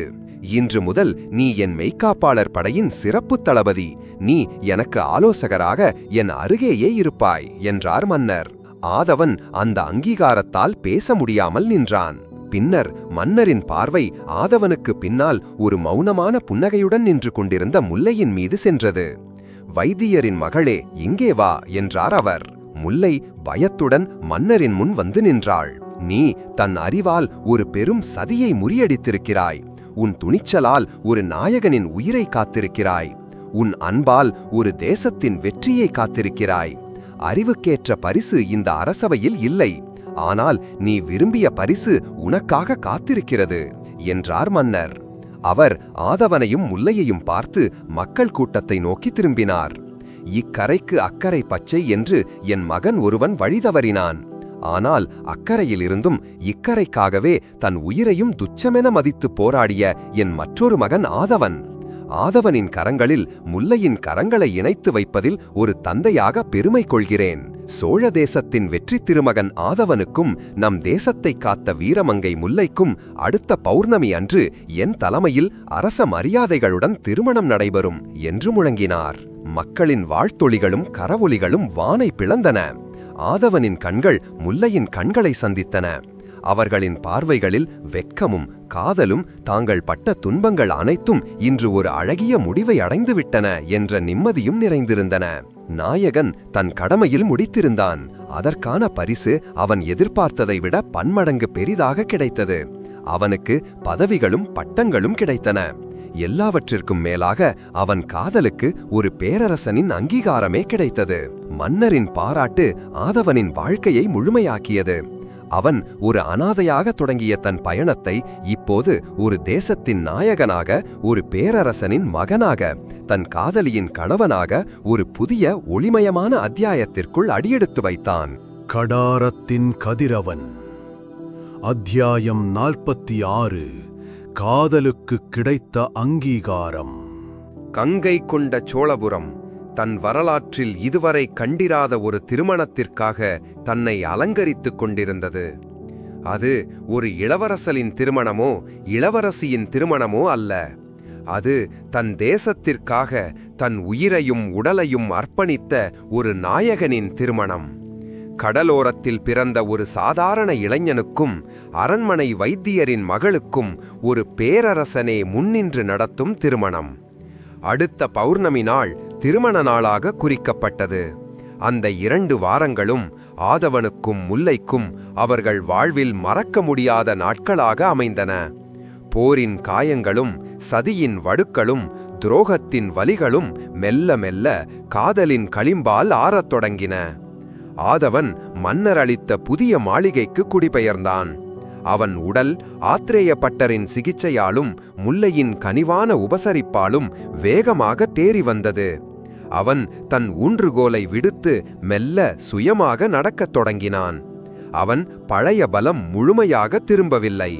ஆனால் அவன் நடையில் ஒரு புதிய கம்பீரம் குடியேறியிருந்தது. முல்லை தன் தந்தையுடன் திருமணத்திற்கான ஏற்பாடுகளில் ஈடுபட்டாள். அவள் சோழ தேசத்தின் வருங்கால மருமகளாக அனைவராலும் கௌரவத்துடன் பார்க்கப்பட்டாள். அவள் ஆதவனை சந்திக்கும் ஒவ்வொரு முறையும் அவர்களின் காதல் புதிய பரிமாணங்களை எடுத்தது. அவர்கள் தங்கள் கடந்த கால துன்பங்களைப் பற்றியும் எதிர்கால கனவுகளைப் பற்றியும் பேசிக்கொண்டனர். திருமண நாளன்று நகரமே விழாக்கோலம் பூண்டிருந்தது. கங்கை கொண்ட சோழீச்சரம் கோயிலில் ஆதவனுக்கும் முல்லைக்கும் அரச குலத்தினருக்கு நடப்பது போலவே சிறப்பு வழிபாடுகள் நடத்தப்பட்டன. ஆதவன் பட்டு வேட்டியும் அங்கவஸ்திரமும் அணிந்து ஒரு இளவரசனைப் போல காணப்பட்டான். அவன் நெற்றியில் வீரத்தின் திலகம், அவன் கழுத்தில் மன்னர் அளித்த இரத்தின மாலை, அவன் தன் நண்பர்களான கொற்றன், இளமாறன், தாரோ மற்றும் மனந்திருந்திய வீரசேகரனுடன் அவன் மன்னரின் மன்னிப்பை பெற்று ஒரு சாதாரண வீரனாக படையில் மீண்டும் இணைந்திருந்தான். மணவரைக்கு அழைத்து வரப்பட்டான். முல்லை செந்நிற பட்டுப்புடவையில் தங்க ஆபரணங்கள் அணிந்து ஒரு தேவலோக தேவதையைப் போல நடந்து வந்தாள். அவள் அழகில் அறிவும் அடக்கமும் காதலும் ஒருங்கே ஒளிர்ந்தன. அவள் தன் தந்தை ஆத்ரேய பட்டரின் கைகளை பற்றியபடி மணவரைக்கு வந்தபோது கூடியிருந்தவர்களின் கண்கள் அவளை விட்டு அகலவில்லை. மாமன்னர் ராஜேந்திர சோழர் ஒரு தந்தையின் இடத்திலிருந்து அனைத்து சடங்குகளையும் முன்னின்று நடத்தினார். அவர் முல்லையின் கரங்களை ஆதவனின் கரங்களில் வைத்து, மகளே, என் மகனை இனி நீதான் பார்த்து கொள்ள வேண்டும். மகனே, இந்த சோழ தேசத்தின் பொக்கிஷத்தை உன் கைகளில் ஒப்படைக்கிறேன் என்றார். அவர் குரல் கனிவால் தழுதழுத்தது. வேத மந்திரங்கள் முழங்க, மங்கள வாத்தியங்கள் ஒலிக்க, ஆதவன் முல்லையின் கழுத்தில் சோழர்களின் புலச்சின்னம் பொறித்த திருமாங்கல்யத்தை கட்டினான். கூடியிருந்த மக்கள் மலர்களையும் அட்சதையையும் தூவி அவர்களை வாழ்த்தினர். அவர்களின் திருமணம் வெறும் 2 மனங்களின் இணைப்பு அல்ல, அது வீரத்திற்கும் கருணைக்கும் கடமைக்கும் காதலுக்கும் நடந்த ஒரு அழகிய சங்கமம். திருமணத்திற்குப் பிறகு ஆதவனின் வாழ்க்கை ஒரு புதிய அத்தியாயத்திற்குள் நுழைந்தது. அவன் தன் மனைவி முல்லையுடன் தன் புதிய இல்லத்தில் மகிழ்ச்சியான வாழ்க்கையை தொடங்கினான். அவர்களின் இல்லம் அன்பால் நிறைந்திருந்தது. முல்லை தன் மருத்துவ பணியை தொடர்ந்தாள். அவள் அரண்மனை வைத்தியசாலையுடன் நகரில் ஏழைகளுக்காக ஒரு இலவச மருத்துவசாலையையும் நிறுவினாள். ஆதவன் அவளுக்கு எல்லா வகையிலும் ஆதரவாக இருந்தான். அதே சமயம் ஆதவன் தன் கடமைகளையும் மறக்கவில்லை. அவன் சோழர்களின் சிறப்பு ஒற்றற்படையின் தளபதியாக ஒரு புதிய திறமையான ஒற்றற்படையை உருவாக்கத் தொடங்கினான். அவன் தன் அனுபவங்களைக் கொண்டு அவர்களுக்கு பயிற்சி அளித்தான். அவன் மன்னரின் முக்கிய ஆலோசகர்களில் ஒருவராகவும் ஆனான். அவன் கூரிய பார்வையும் ராஜதந்திர அறிவும் மன்னரின் பல முடிவுகளுக்கு உதவியாக இருந்தன. அவர்கள் வாழ்வில் மகிழ்ச்சி நிறைந்திருந்தாலும் சில தீர்க்கப்படாத கேள்விகளின் நிழல் அப்போதவ்வோது அவர்கள் மீது படிந்தது. கைது செய்யப்பட்ட சங்கிராமன், இராஜசிம்மர், பரஞ்சோதியார் போன்ற துரோகிகள் சிறையில் இருந்தாலும் அவர்களின் சதிக்கு பின்னாலிருந்த உண்மையான சீனத்து ஒப்பந்த ஓலை இன்னும் கைப்பற்றப்படவில்லை. அது கடாரத்தில் அந்த சிரிக்கும் புத்தர் சிலைக்கு பின்னால் எங்கோ மறைந்திருக்கிறது. மேலும் அந்த பாம்பு மோதிரம் அணிந்த மர்ம மனிதன் ஜெயவர்மன் கடாரத்தில் கைது செய்யப்பட்டாலும் அவன் தன் வாயை திறக்கவே இல்லை. அவன் ஒரு புதிராகவே இருந்தான். அவன் தன் வெறும் தோட்டக்காரனா, இல்லை அவனைவிட பெரிய சக்திகள் அவனுக்கு பின்னால் இருக்கின்றனவா? ஆதவன் தன் திருமண வாழ்க்கையின் இன்பங்களில் மூழ்கியிருந்தாலும் தன் கடமையின் இறுதிப் பகுதியை முடிக்க வேண்டும் என்பதை அவன் மனம் அவனுக்கு நினைவுபடுத்திக் கொண்டே இருந்தது. அவன் முல்லையிடம் ஒரு நாள், முல்லை, நாம் மீண்டும் கடாரத்திற்கு செல்ல வேண்டியிருக்கும் என்றான். முல்லை அவன் கண்களை பார்த்தாள். அவள் அவன் சொல்ல வருவதை புரிந்து கொண்டாள். அவள் புன்னகைத்தாள். நான் தயாராதவா, உன் நிழலாக, உன் மனைவியாக, ஒரு மருத்துவச்சியாக நான் உன்னுடன் வருகிறேன். நாம் இந்த கதையை முழுமையாக முடிப்போம். காதலுக்கு கிடைத்த அங்கீகாரம் அவர்களின் வாழ்க்கையை மட்டுமல்ல, அவர்களின் கடமையையும் இணைத்திருந்தது. அவர்கள் இனி கணவன் மனைவியாக தங்கள் இறுதி போருக்கு தயாராகினர். அவர்களின் பயணம் சோழ தேசத்தின் பாதுகாப்பிற்காக மீண்டும் ஒரு முறை கடல் கடந்து செல்லவிருந்தது. கடாரத்தின் கதிரவன். அத்தியாயம் 47. கங்கை கொண்ட சோழபுரத்தின் விடியல். ஆதவன் மற்றும் முல்லையின் திருமணம் கங்கை கொண்ட சோழபுரத்திற்கு ஒரு புதிய விடியலை கொண்டு வந்தது. அது போரின் வடுகளை ஆற்றி நம்பிக்கையின் விதைகளை தூவியது. அவர்களின் காதல் கதை மக்களின் மனதில் சோழ தேசத்தின் அறத்திற்கும் வீரத்திற்கும் ஒரு சான்றாக நிலைத்தது. திருமணத்திற்கு பிறகான மாதங்கள் அமைதியாக கழிந்தன. ஆதவன் தன் ஒற்றற்படையின் தளபதியாக தன் புதிய பொறுப்புகளில் தன்னை முழுமையாக ஈடுபடுத்திக் கொண்டான். அவன் வெறும் வாழ்வீரர்களைக் கொண்ட ஒரு படையாக அல்லாமல் மதிநுட்பமும் பலதுறை அறிவும் கொண்ட ஒரு சிறப்பு பிரிவாக அதை உருவாக்கினான். கொற்றனின் காட்டுயிர் அறிவு எல்லையோர பாதுகாப்பிற்கும் எதிரி நாட்டு படைகளின் நடமாட்டத்தை கண்காணிக்கவும் பயன்படுத்தப்பட்டது. இளமாறனின் ஓவியத் திறமை கோட்டைகளின் வரைபடங்களையும் எதிரி தலைவர்களின் உருவங்களையும் துல்லியமாக பதிவு செய்ய உதவியது. தாரோவின் மலையக பழங்குடியினருடனான நட்பு சோழர்களுக்கு தென்கிழக்கு ஆசியாவின் மலைப்பகுதிகளில் ஒரு புதிய சக்தி வாய்ந்த நட்புறவை உருவாக்கியது. ஆதவன் தன் உடல் பலவீனத்தை தன் மனபலத்தால் வென்றிருந்தான். அவன் மீண்டும் வாள் ஏந்தி போரிடும் நிலைக்கு வரவில்லை. ஆனால் அவன் மூளை 100 வாள்களுக்கு சமமாக செயல்பட்டது. அவன் படுக்கையில் இருந்து வழிநடத்திய ஒரு போரை வென்றவன். இப்போது தன் கால்களில் நின்று கொண்டு சோழ தேசத்தின் பாதுகாப்பு கோட்டையை வலுப்படுத்திக் கொண்டிருந்தான். அதே சமயம் சோழ தேசத்தின் நீதி தன் கடமையை செய்தது. கைது செய்யப்பட்ட ஸ்ரீவிஜய மன்னன் சங்கிராம விஜயோத்துங்கவர்மன் மன்னர் ராஜேந்திர சோழரின் முன் நிறுத்தப்பட்டான். அவன் தன் நட்புக்கு துரோகமிழைத்ததற்காகவும் போரை தூண்டியதற்காகவும் குற்றவாளியாக அறிவிக்கப்பட்டான். ஆனால் ராஜேந்திர சோழர் அவனை மரண தண்டனைக்கு உட்படுத்தவில்லை. சங்கீராமா என்றார் மன்னர், நீ என் தந்தையின் நண்பனின் மகன். அந்த ஒரு காரணத்திற்காக உன் உயிர் உனக்கு திருப்பி அளிக்கப்படுகிறது. ஆனால் நீ இனி மன்னனாக இருக்க தகுதியற்றவன். நீ உன் வாழ்நாள் முழுவதும் கங்கை கொண்ட சோழபுரத்தின் அரண்மனையில் ஒரு அரச கைதியாக என் விருந்தினராக இருப்பாய். நீ விரும்பிய கலைகளுடனும் புத்தகங்களுடனும் உன் காலத்தை கழி. உன் பேரரசின் வீழ்ச்சி உன் பேராசையின் விளைவு என்பதை நீ உணர வேண்டும்.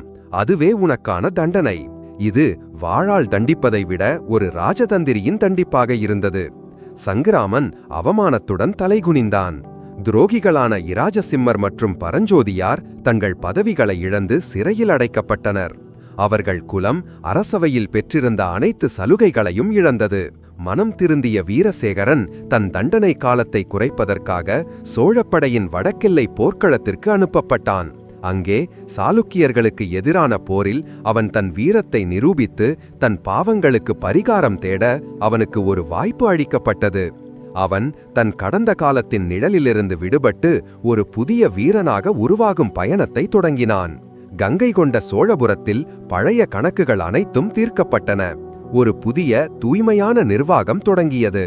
ஆதவன் தன் பணிகளுக்கு நடுவே தன் சொந்த வாழ்க்கையிலும் கவனம் செலுத்தினான். அவனுக்கும் முல்லைக்கும் இடையிலான காதல் ஒவ்வொரு நாளும் வளர்ந்தது. அவர்கள் இல்லம் அன்பின் ஆலயமாக இருந்தது. ஆனால் ஆதவனின் மனதில் ஒரு தீர்க்கப்படாத புதிர் ஒரு நெருடலாக இருந்து கொண்டே இருந்தது. உண்மையான சீனத்து ஓலை, அந்த சிரிக்கும் புத்தர் சிலைக்கு பின்னால் மறைந்திருக்கும் அந்த ஆபத்து. அவன் மன்னரிடம் மீண்டும் கடாரத்திற்கு செல்ல அனுமதி கேட்டான். மன்னர் அவனை பார்த்தார். ஆதவா, நீ செய்ய வேண்டியதை விட அதிகமாகவே செய்துவிட்டாய். உன் உடல் இன்னும் முழுமையாக குணமடையவில்லை. நீ உன் மனைவியுடன் இங்கே அமைதியாக வாழ வேண்டும் என்பதே என் விருப்பம். இல்லை மாமன்னரே என்றான் ஆதவன். அந்த ஒப்பந்த ஓலை ஒரு தூங்கும் புலி. அது எப்போது வேண்டுமானாலும் விழித்துக் கொள்ளலாம். அது சீன பேரரசின் கைகளுக்கு கிடைத்தால் அது சோழ தேசத்திற்கு ஒரு பெரும் அச்சுறுத்தலாக மாறும். அந்த புலியின் பற்களை நான் பிடுங்கியே ஆக வேண்டும். இது என் கடமையின் இறுதி பகுதி. அவன் குரலில் இருந்த உறுதியைக் கண்ட மன்னரால் அவனை தடுக்க முடியவில்லை. சரி ஆதவா, உன் விருப்பப்படியே செய். ஆனால் இந்த முறை நீ ஒரு ஒற்றனாக செல்ல வேண்டாம். இந்த சோழ தேசத்தின் அதிகாரப்பூர்வ தூதுவனாக செல். கடாரத்தின் புதிய ஆட்சியமைப்புக்கு உதவுபவன் என்ற போர்வையில் இந்த பணியை முடி. முல்லையையும் நான் உடனழைத்து செல்ல விரும்புகிறேன். அவள் மருத்துவ அறிவு அங்கே தேவைப்படலாம் என்றான் ஆதவன். மன்னர் புன்னகையுடன் சம்மதித்தார். ஆதவனும் முல்லையும் தங்கள் புதிய பயணத்திற்கு தயாராகினர். இந்த முறை அவர்கள் தப்பிச் செல்லவில்லை. அவர்கள் இருளில் மறையவில்லை. அவர்கள் சோழ பேரரசின் அதிகாரத்துடனும் அங்கீகாரத்துடனும் வெளிச்சத்திலேயே பயணம் செய்யப் போகிறார்கள். அவர்கள் புறப்படுவதற்கு முந்தைய நாள் ஆதவன் சேனாபதி மார்த்தாண்டனை சந்தித்து தன் திட்டங்களை விளக்கினான். அவன் மார்த்தாண்டனின் கால்களில் விழுந்து வணங்கினான். சேனாபதியாரே, ஒரு ஆதரவற்றவனாக இருந்த என்னை ஒரு நாயகனாக மாற்றியவர் நீங்கள். உங்களுக்கு நான் என் வாழ்நாள் முழுவதும் கடமைப்பட்டிருக்கிறேன். மார்த்தாண்டர் அவனை தூக்கி கட்டித் தழுவிக்கொண்டார். நீ என் மகன் ஆதவா, வெற்றி உனதாகட்டும் என்றார் அவர். அவர் குரல் நெகிழ்ச்சியில் உடைந்தது. அன்று காலை ஆதவனும் முல்லையும் கங்கை கொண்ட சோழீச்சரம் கோயிலுக்கு சென்றனர். அங்கே அவர்கள் தங்கள் எதிர்கால பயணத்தின் வெற்றிக்காக இறைவனை வழிபட்டனர். கோயிலை விட்டு வெளியே வந்தபோது ஆதவனின் பார்வை கோயில் கோபுரத்தின் மீது பதிந்திருந்தது. அதன் உச்சியில் உதிக்கும் சூரியனின் பொற்கதிர்கள் பட்டு அந்த இடம் முழுவதும் ஒரு தெய்வீக ஒளி பரவியிருந்தது. அது கங்கை கொண்ட சோழபுரத்தின் புதிய விடியல். அந்த விடியல் ஆதவனின் வாழ்க்கையிலும் ஒரு புதிய அத்தியாயத்தை திறந்தது. அவன் தன் மனைவியுடன் தன் கடமையை முழுமையாக முடிக்க தன் இறுதி பயணத்தை தொடங்க தயாரானான். அவன் மனம் தெளிவாக இருந்தது. அவன் இலக்கு உறுதியாக இருந்தது. அவன் இனி கடாரத்தின் கதிரவனாக மட்டும் இருக்கப் போவதில்லை.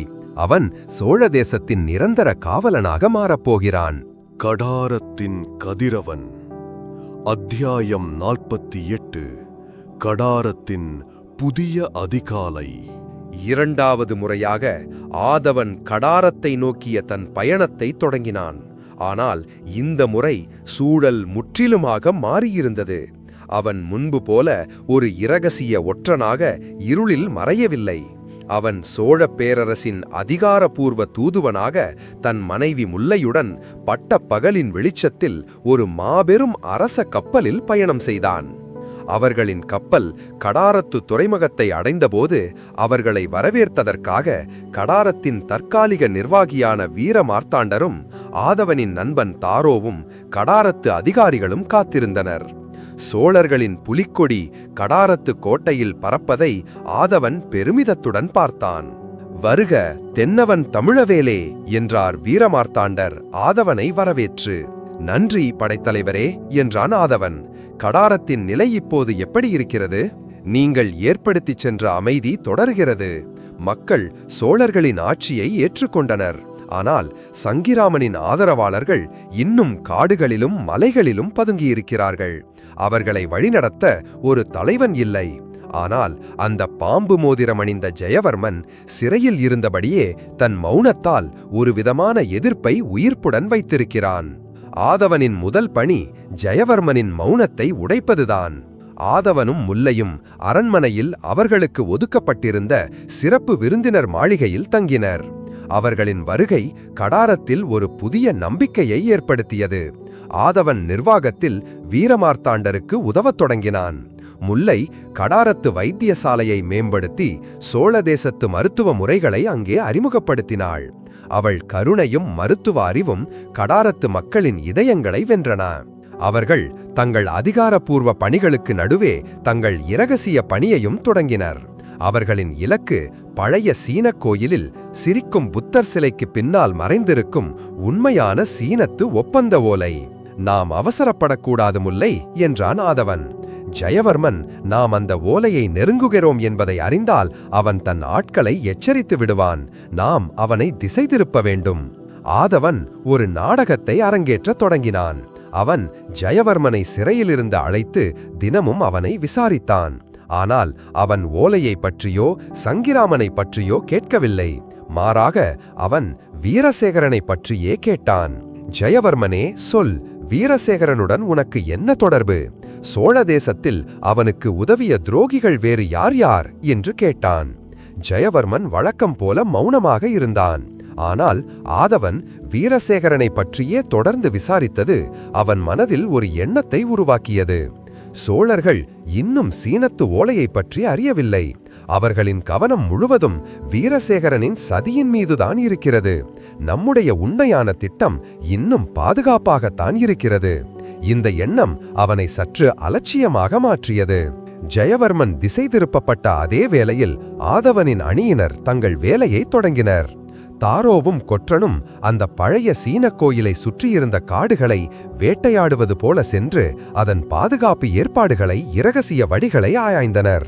இளமாறன் கோயிலின் கட்டமைப்பை அதன் ஒவ்வொரு மூலையையும் தன் நினைவில் பதிவு செய்து ஒரு துல்லியமான வரைபடத்தை உருவாக்கினான். அவர்கள் சேகரித்த தகவல்களின்படி அந்த கோயில் இப்போது சீன தூதரகத்தின் கட்டுப்பாட்டில் இருந்தது. பகலில் அது ஒரு வழிபாட்டு தலமாக இருந்தாலும் இரவில் அது சீன ஒற்றர்களின் இரகசிய சந்திப்பு மையமாக செயல்பட்டது. சிரிக்கும் புத்தர் சிலை இருந்த கருவறை 24 மணி நேரமும் சீனத்து மெய்க்காப்பாளர்களால் காக்கப்பட்டது. உள்ளே நுழைவது தற்கொலைக்கு சமம் என்றான் தாரோ. நேரடியாக நுழைந்தால் தற்கொலைதான் என்றான் ஆதவன். நாம் வேறு வழியை கையாள வேண்டும். அப்போது முல்லை ஒரு யோசனையை சொன்னாள். அந்த கோயிலில் பௌர்ணமி அன்று ஒரு சிறப்பு விழா நடப்பதாக கேள்விப்பட்டேன். அன்று கடாரத்தில் இருக்கும் சீன வணிகர்கள் அனைவரும் அங்கே கூடுவார்கள். ஒரு பெரிய விருந்தும் நடைபெறும். அந்த கூட்டத்தை பயன்படுத்தி நாம் உள்ளே நுழைய முடியாதா சிறந்த யோசனை முல்லை என்றான் ஆதவன். ஆனால் நாம் எப்படி உள்ளே செல்வது? நான் செல்வேன் என்றாள் முல்லை. நான் கடாரத்து அரண்மனை வைத்தியச்சி. சீன தூதரின் மனைவி நீண்ட நாட்களாக ஒரு நோயால் அவதிப்படுகிறார். நான் அவருக்கு மருத்துவம் செய்ய அந்த விழாவிற்கு செல்வது போல செல்கிறேன். அது யாருக்கும் சந்தேகத்தை ஏற்படுத்தாது. ஆதவன் முதலில் தயங்கினான். அவளை மீண்டும் ஒரு முறை ஆபத்திற்குள் அனுப்புவதா? ஆனால் முல்லையின் கண்களில் இருந்த உறுதியை கண்டதும் அவன் சம்மதித்தான். அவர்களின் திட்டம் விரிவாகவும் நுட்பமாகவும் தீட்டப்பட்டது. விழா நாளன்று முல்லை சீனத் தூதரின் சிறப்பு விருந்தினராக அந்த கோயிலுக்குள் நுழைவாள். அவள் தன் மருத்துவ பெட்டகத்தில் மருத்துவ உபகரணங்களுடன் இளமாறன் தயாரித்த சுவரில் ஒரு சிறிய துளையிடக்கூடிய சத்தமில்லாத ஒரு கருவியையும் எடுத்துச் செல்வாள். அவள் தூதரின் மனைவிக்கு சிகிச்சை அளிக்கும் சாக்கில் கருவறைக்கு அருகே இருக்கும் ஒரு அறைக்கு செல்வாள். அங்கே அவள் அந்த கருவியை பயன்படுத்தி கருவறையின் சுவரில் ஒரு கண்ணுக்கு தெரியாத மிகச் சிறிய துளையை இடுவாள். அதே சமயம் ஆதவனும் கருணாவுக்கு பதிலாக தேர்ந்தெடுக்கப்பட்ட நிழல் போல நகரும் திறமை கொண்ட மாயன் என்பவனும் கோயிலின் கூரை மீது ஏறி அந்த துளைக்கு நேராக மேலே இருக்கும் பகுதியில் காத்திருப்பார்கள். முல்லை தன் வேலையை முடித்து சமிக்களை கொடுத்ததும் ஆதவன் ஒரு மெல்லிய ஆனால் உறுதியான கயிற்றை அந்த துளை வழியே கீழே இறக்குவான். அந்த கயிற்றின் முனையில் ஒரு சிறிய கொக்கி பொருத்தப்பட்டிருக்கும். இது அவர்களின் மிகப்பெரிய சவால். சிரிக்கும் புத்தர் சிலைக்கு பின்னால் இருக்கும் அந்த ஓலை ஒரு இரும்பு பெட்டகத்தில் வைக்கப்பட்டிருப்பதாக செம்பியன் தன் கடைசி ஓலையில் குறிப்பிட்டிருந்தான். அந்த கொக்கியை கொண்டு அந்த இரும்பு பெட்டகத்தை மேலே தூக்க வேண்டும். இது நூலிழையில் பிசகினாலும் பெரும் ஆபத்தில் முடியும் ஒரு திட்டம். பௌர்ணமி நாள் வந்தது. பழைய சீன கோயில் விளக்குகளால் அலங்கரிக்கப்பட்டு கோலாகலமாக இருந்தது. முல்லை தன் பட்டு சேலையில் ஒரு தேவதையைப் போல அந்த கோயிலுக்குள் நுழைந்தாள். அவள் இதயத்தில் பெரும் பதற்றம், அவள் கண்களில் அசைக்க முடியாத உறுதி. அதே சமயம் கோயிலின் இருண்ட கூரையின் மீது ஆதவனும் மாயனும் பூனைகளைப் போல பதுங்கி சரியான தருணத்திற்காக காத்திருந்தனர். கடாரத்தின் புதிய அதிகாலை ஒரு அமைதியான தொடக்கத்தை கொடுத்திருந்தது. ஆனால் அதன் இரவு ஒரு பெரும் புயலை தன் கருப்பைக்குள் சுமந்து கொண்டிருந்தது. அந்த புயலின் வெற்றி ஆதவனின் கையிலும் முல்லையின் துணிச்சலிலும் இருந்தது. கடாரத்தின் கதிரவன். அத்தியாயம் 49. கடலோடு கலந்த கதை.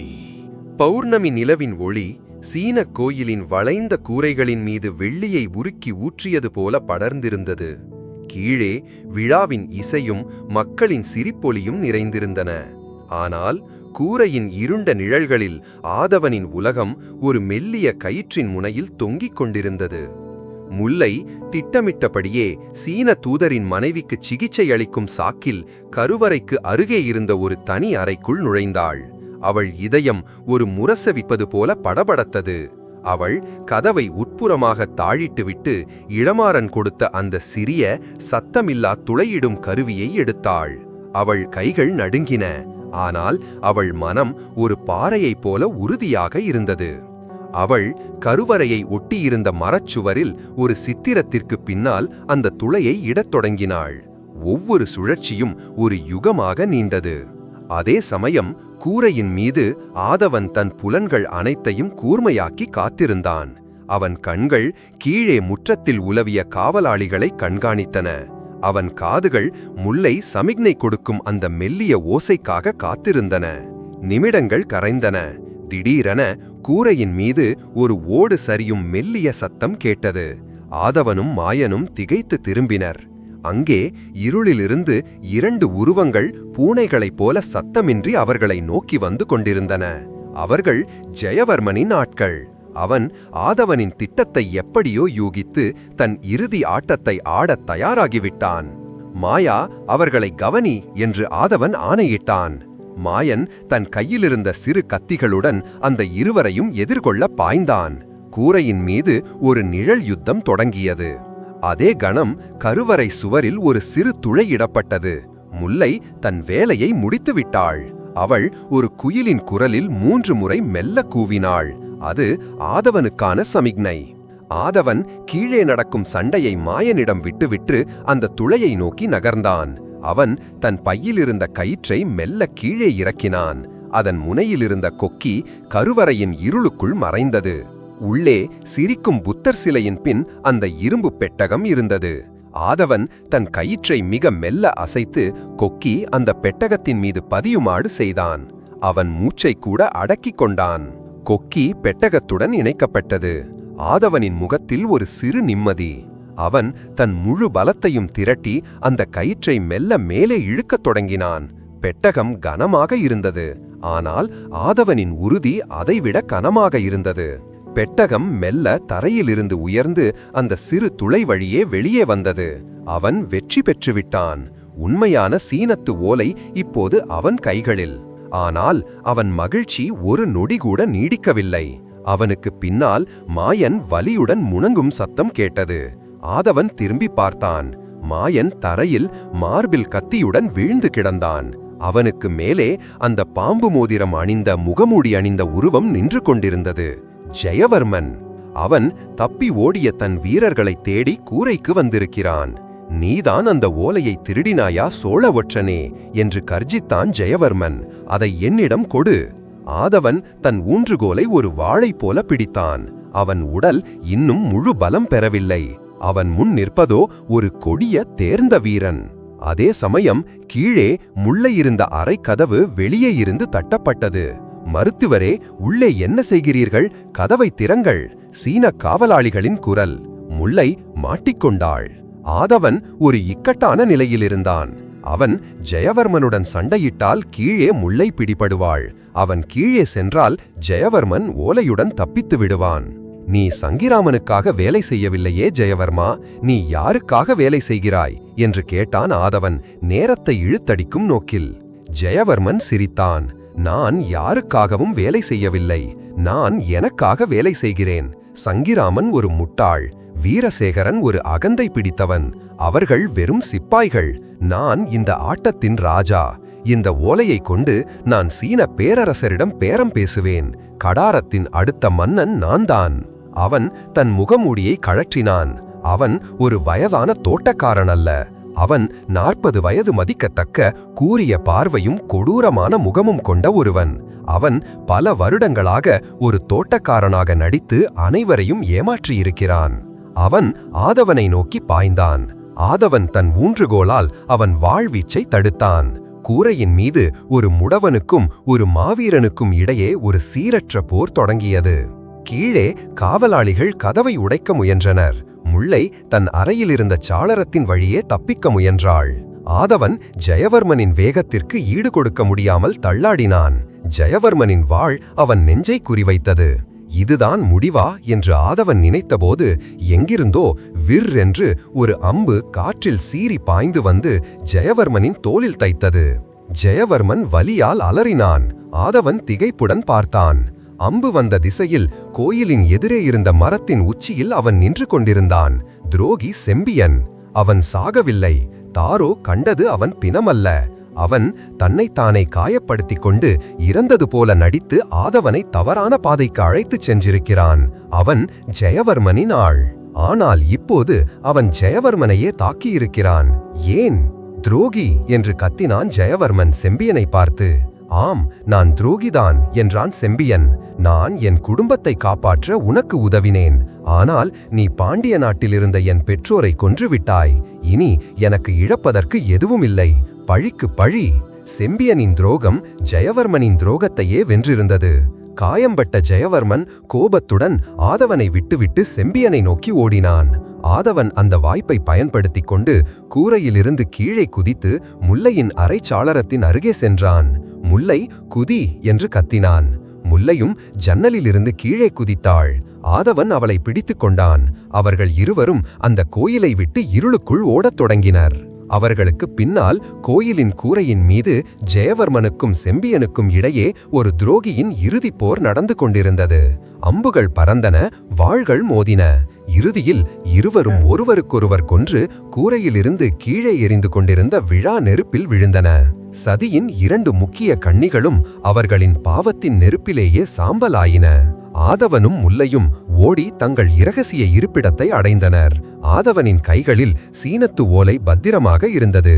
அவன் தன் இறுதி பணியை வெற்றிகரமாக முடித்திருந்தான். அவர்கள் கடலோடு தொடங்கிய கதை இப்போது மீண்டும் கடலை நோக்கியே திரும்பியிருந்தது. அவர்கள் தங்கள் தாய் முன்னிற்கு திரும்ப வேண்டும், இந்த ஓலையை மன்னரிடம் ஒப்படைக்க வேண்டும். ஆனால் அவர்கள் கதை அத்துடன் முடிந்துவிடவில்லை. அது கடலோடு கலந்து காவியமாக மாற மேலும் ஒரு இறுதி அத்தியாயம் மீதமிருந்தது. கடாரத்தின் கதிரவன். அத்தியாயம் 50. சரித்திரத்தின் பக்கங்களில் ஒரு கதிரவன். ஜெயவர்மனும் செம்பியனும் தங்கள் துரோக தீயிலேயே எரிந்து சாம்பலான அந்த இரவு கடாரத்தின் இருண்ட அத்தியாயத்திற்கு ஒரு முற்றுப்புள்ளி வைத்தது. ஆதவனின் கைகளிலிருந்த அந்த உண்மையான சீனத்து ஓலை ஒரு பெரும் போரை தடுத்து நிறுத்தும் ஆற்றல் கொண்டதாக இருந்தது. அவன் தன் இறுதி பணியை தன் காதலியின் துணிச்சலான துணையுடன் வெற்றிகரமாக முடித்திருந்தான். அவர்கள் கடாரத்தை விட்டு புறப்பட தயாராயினர். நேர்மையான பனைத்தலைவர் வீர மார்த்தாண்டரின் தலைமையில் கடாரத்தில் ஒரு புதிய அமைதியான ஆட்சி மலர்ந்தது. ஆதவனின் நண்பர்களான தாரோவும் அவன் மலையக மக்களும் கடாரத்தின் புதிய ஆட்சியில் உரிய கௌரவத்தையும் உரிமைகளையும் பெற்றனர். அவர்கள் சோழ தேசத்தின் நிரந்தர நண்பர்களாயினர். ஆதவனும் முல்லையும் தங்கள் நண்பர்களிடமிருந்து பிரியாவிடை பெற்று சோழ தேசத்தை நோக்கிய தங்கள் இறுதி பயணத்தை தொடங்கினர். அவர்களின் கப்பல் அமைதியான கடலில் தங்கள் தாய்மண்ணை நோக்கி மிதந்து சென்றது. அந்த பயணத்தில் அவர்களின் மனதில் போரின் பதற்றமில்லை, நிம்மதியும் அன்பும் மட்டுமே நிறைந்திருந்தன. அவர்கள் தங்கள் எதிர்காலத்தை பற்றிய கனவுகளை பகிர்ந்து கொண்டனர். கப்பல் கங்கை கொண்ட சோழபுரத்தை அடைந்தபோது அவர்களை வரவேற்பதற்காக மாமன்னர் ராஜேந்திர சோழரே தன் பரிவாரங்களுடன் காத்திருந்தார். ஆதவன் அந்த சீனத்து ஒப்பந்த ஓலையை மன்னரின் கரங்களில் சமர்ப்பித்தான். அந்த ஓலையை படித்த மன்னரின் முகம் கடுமையாக மாறியது. அது வெறும் இராணுவ உதவிக்கான ஒப்பந்தமல்ல, அது சோழ தேசத்தை சீனத்திற்கும் ஸ்ரீவிஜயத்திற்கும் பாண்டியர்களுக்கும் இடையே பங்கிட்டுக் கொள்ளும் ஒரு தேச துரோக ஆவணம். ஆதவா என்றார் மன்னர். அவர் குரல் நெகிழ்ச்சியில் நிறைந்திருந்தது. நீ ஒரு போரை மட்டும் வெல்லவில்லை, நீ இந்த சோழ தேசத்தின் எதிர்காலத்தையே காப்பாற்றியிருக்கிறாய். உன் பெயர் இந்த சாம்ராஜ்யம் உள்ளவரை சரித்திரத்தின் பக்கங்களில் ஒளிர்ந்து கொண்டிருக்கும். மன்னர் சீன பேரரசருக்கு அந்த ஒப்பந்த ஓலையுடன் ஒரு கடுமையான எச்சரிக்கை செய்தியை அனுப்பினார். சோழர்களின் உள் விவகாரங்களில் தலையிட்டால் சீனத்து வணிக கப்பல்கள் இந்திய பெருங்கடலில் நுழைய தடை விதிக்கப்படும் என்று அவர் அறிவித்தார். ராஜேந்திர சோழரின் ஆற்றலை அறிந்த சீன பேரரசர் தன் திட்டத்தை கைவிட்டு சோழர்களுடன் மீண்டும் நட்பு பாராட்டினார். ஒரு பெரும் போர் ஆதவனின் மதிநுட்பத்தால் ஒரு துளி இரத்தம் சிந்தாமல் தவிர்க்கப்பட்டது. ஆதவன் தன் தென்னவன் தமிழவேள் என்ற பட்டத்துடன் சோழ பேரரசின் சிறப்பு ஒற்றற்படையின் தளபதியாக தன் பணியை தொடர்ந்தான். ஆனால் அவன் வாழ்க்கை இனி அரண்மனை சுவர்களுக்குள் மட்டும் அடங்கவில்லை. அவனும் முல்லையும் நாகப்பட்டினத்தில் ஒரு அழகிய வீட்டை கட்டிக்கொண்டு அங்கே குடியேறினர். ஆதவன் தன் கடமைகளுக்கு நடுவே தன் பழைய வாழ்க்கையை மறக்கவில்லை. அவன் கடலோடிகளுக்கு உதவுவதற்காக ஒரு பள்ளிக்கூடத்தை நிறுவினான். அங்கே மாலுமிகளின் குழந்தைகளுக்கு கல்வியும் போர்க்கலையும் கற்றுக் கொடுக்கப்பட்டன. அவன் கடலின் மைந்தனாகவே தன் வேர்களை மதிக்கத் தெரிந்தவனாகவே இருந்தான். முல்லை தன் மருத்துவ பணியை தொடர்ந்தாள். அவள் நாகப்பட்டினத்தில் ஒரு பெரிய இலவச மருத்துவச் சாலையை நிறுவி ஏழை எளிய மக்களுக்கு சேவை செய்தாள். அவள் கருணையும் சேவையும் அவளை ஒரு தெய்வமாகவே மக்கள் போற்ற வைத்தன. சேனாபதி மார்த்தாண்டர் தன் வயது முதிர்வின் காரணமாக தன் பதவியிலிருந்து ஓய்வு பெற்றார். அவர் தன் இறுதி காலத்தை ஆதவனின் குடும்பத்துடன் ஒரு தாத்தாவாக மகிழ்ச்சியாக கழித்தார். மனம் திருந்திய வீரசேகரன் வடக்கெல்லை போர்க்களங்களில் பல வெற்றிகளை பெற்று தன் பாவங்களுக்கு பரிகாரம் தேடி ஒரு சிறந்த வீரனாக பெயர் பெற்றான். காலம் நதியென ஓடியது. பல வருடங்களுக்கு பிறகு ஒரு மாலை பொழுதில் நாகப்பட்டினத்து கடற்கரையில் இப்போது நரை கூந்தலுடன் ஆனால் அதே கம்பீரத்துடன் ஆதவன் நின்று கொண்டிருந்தான். அவன் அருகே அவன் காதலி, அவன் மனைவி, அவன் உயிர்த்துணையான முல்லை நின்று கொண்டிருந்தாள். அவர்களின் கைகளை பற்றியபடி அவர்களின் மகன் இள ஆதவன் கடலலையில் உற்சாகமாக விளையாடிக் கொண்டிருந்தான். அவன் தன் தந்தையைப் போலவே கடலின் மீது தீராத காதல் கொண்டிருந்தான். அவன் கண்களில் ஆதவனின் வீரமும் முல்லையின் கருணையும் ஒருங்கே தெரிந்தன. பார்த்தீர்களா என்றாள் முல்லை தன் கணவனின் தோளில் சாய்ந்தபடி. நம் கதை மீண்டும் கடலிலிருந்தே தொடங்குகிறது. ஆதவன் புன்னகைத்தான். அவன் தன் மகனை பார்த்தான். பின்னர் விரிந்து கிடந்த அந்த பெருங்கடலை பார்த்தான். அவன் வாழ்க்கை இந்த கடலில்தான் தொடங்கியது. இந்த கடல்தான் அவனுக்கு வலியையும் தியாகத்தையும் துரோகத்தையும் கற்றுத்தந்தது. இந்த கடல்தான் அவனுக்கு வீரத்தையும் விசுவாசத்தையும் காதலையும் கடமையையும் கற்றுத்தந்தது. அவன் இனி ஒரு ஒற்றன் அல்ல. அவன் ஒரு தளபதி, ஒரு தந்தை, ஒரு கணவன், ஒரு நாயகன். அவன் தன் இடுப்பில் இப்போது வாளை சுமக்கவில்லை. அவன் தன் மகனின் பிஞ்சு கரங்களை பற்றியிருந்தான். அது எந்த வாளையும் விட சக்தி வாய்ந்ததாக அவனுக்கு தோன்றியது. சூரியன் மேற்கே கடலுக்குள் மெல்ல மறைந்து கொண்டிருந்தான். அதன் செம்பொன் கதிர்கள் ஆதவனின் முகத்தில் பட்டு அவனை ஒரு பொற்சிலை போல ஒளிரச் செய்தன. அவன் கடாரத்தின் கதிரவனாக உதித்தான். ஆனால் அவன் அஸ்தமிக்கவில்லை. அவன் சோழ தேசத்தின் சரித்திரத்தில் என்றும் ஒளி வீசும் ஒரு கதிரவனாக நித்தியமாக நிலைத்து விட்டான். அவன் கதை ஒரு சாதாரணனின் கதை. ஆனால் அது கடமையுணர்ச்சியும் காதலும் வீரமும் இருந்தால் ஒரு சாதாரணனும் சரித்திரம் படைக்க முடியும் என்பதற்கான காவியம். அந்த காவியம் கடலலைகள் உள்ளவரை இந்த மண்ணில் சொல்லப்பட்டு கொண்டே இருக்கும்.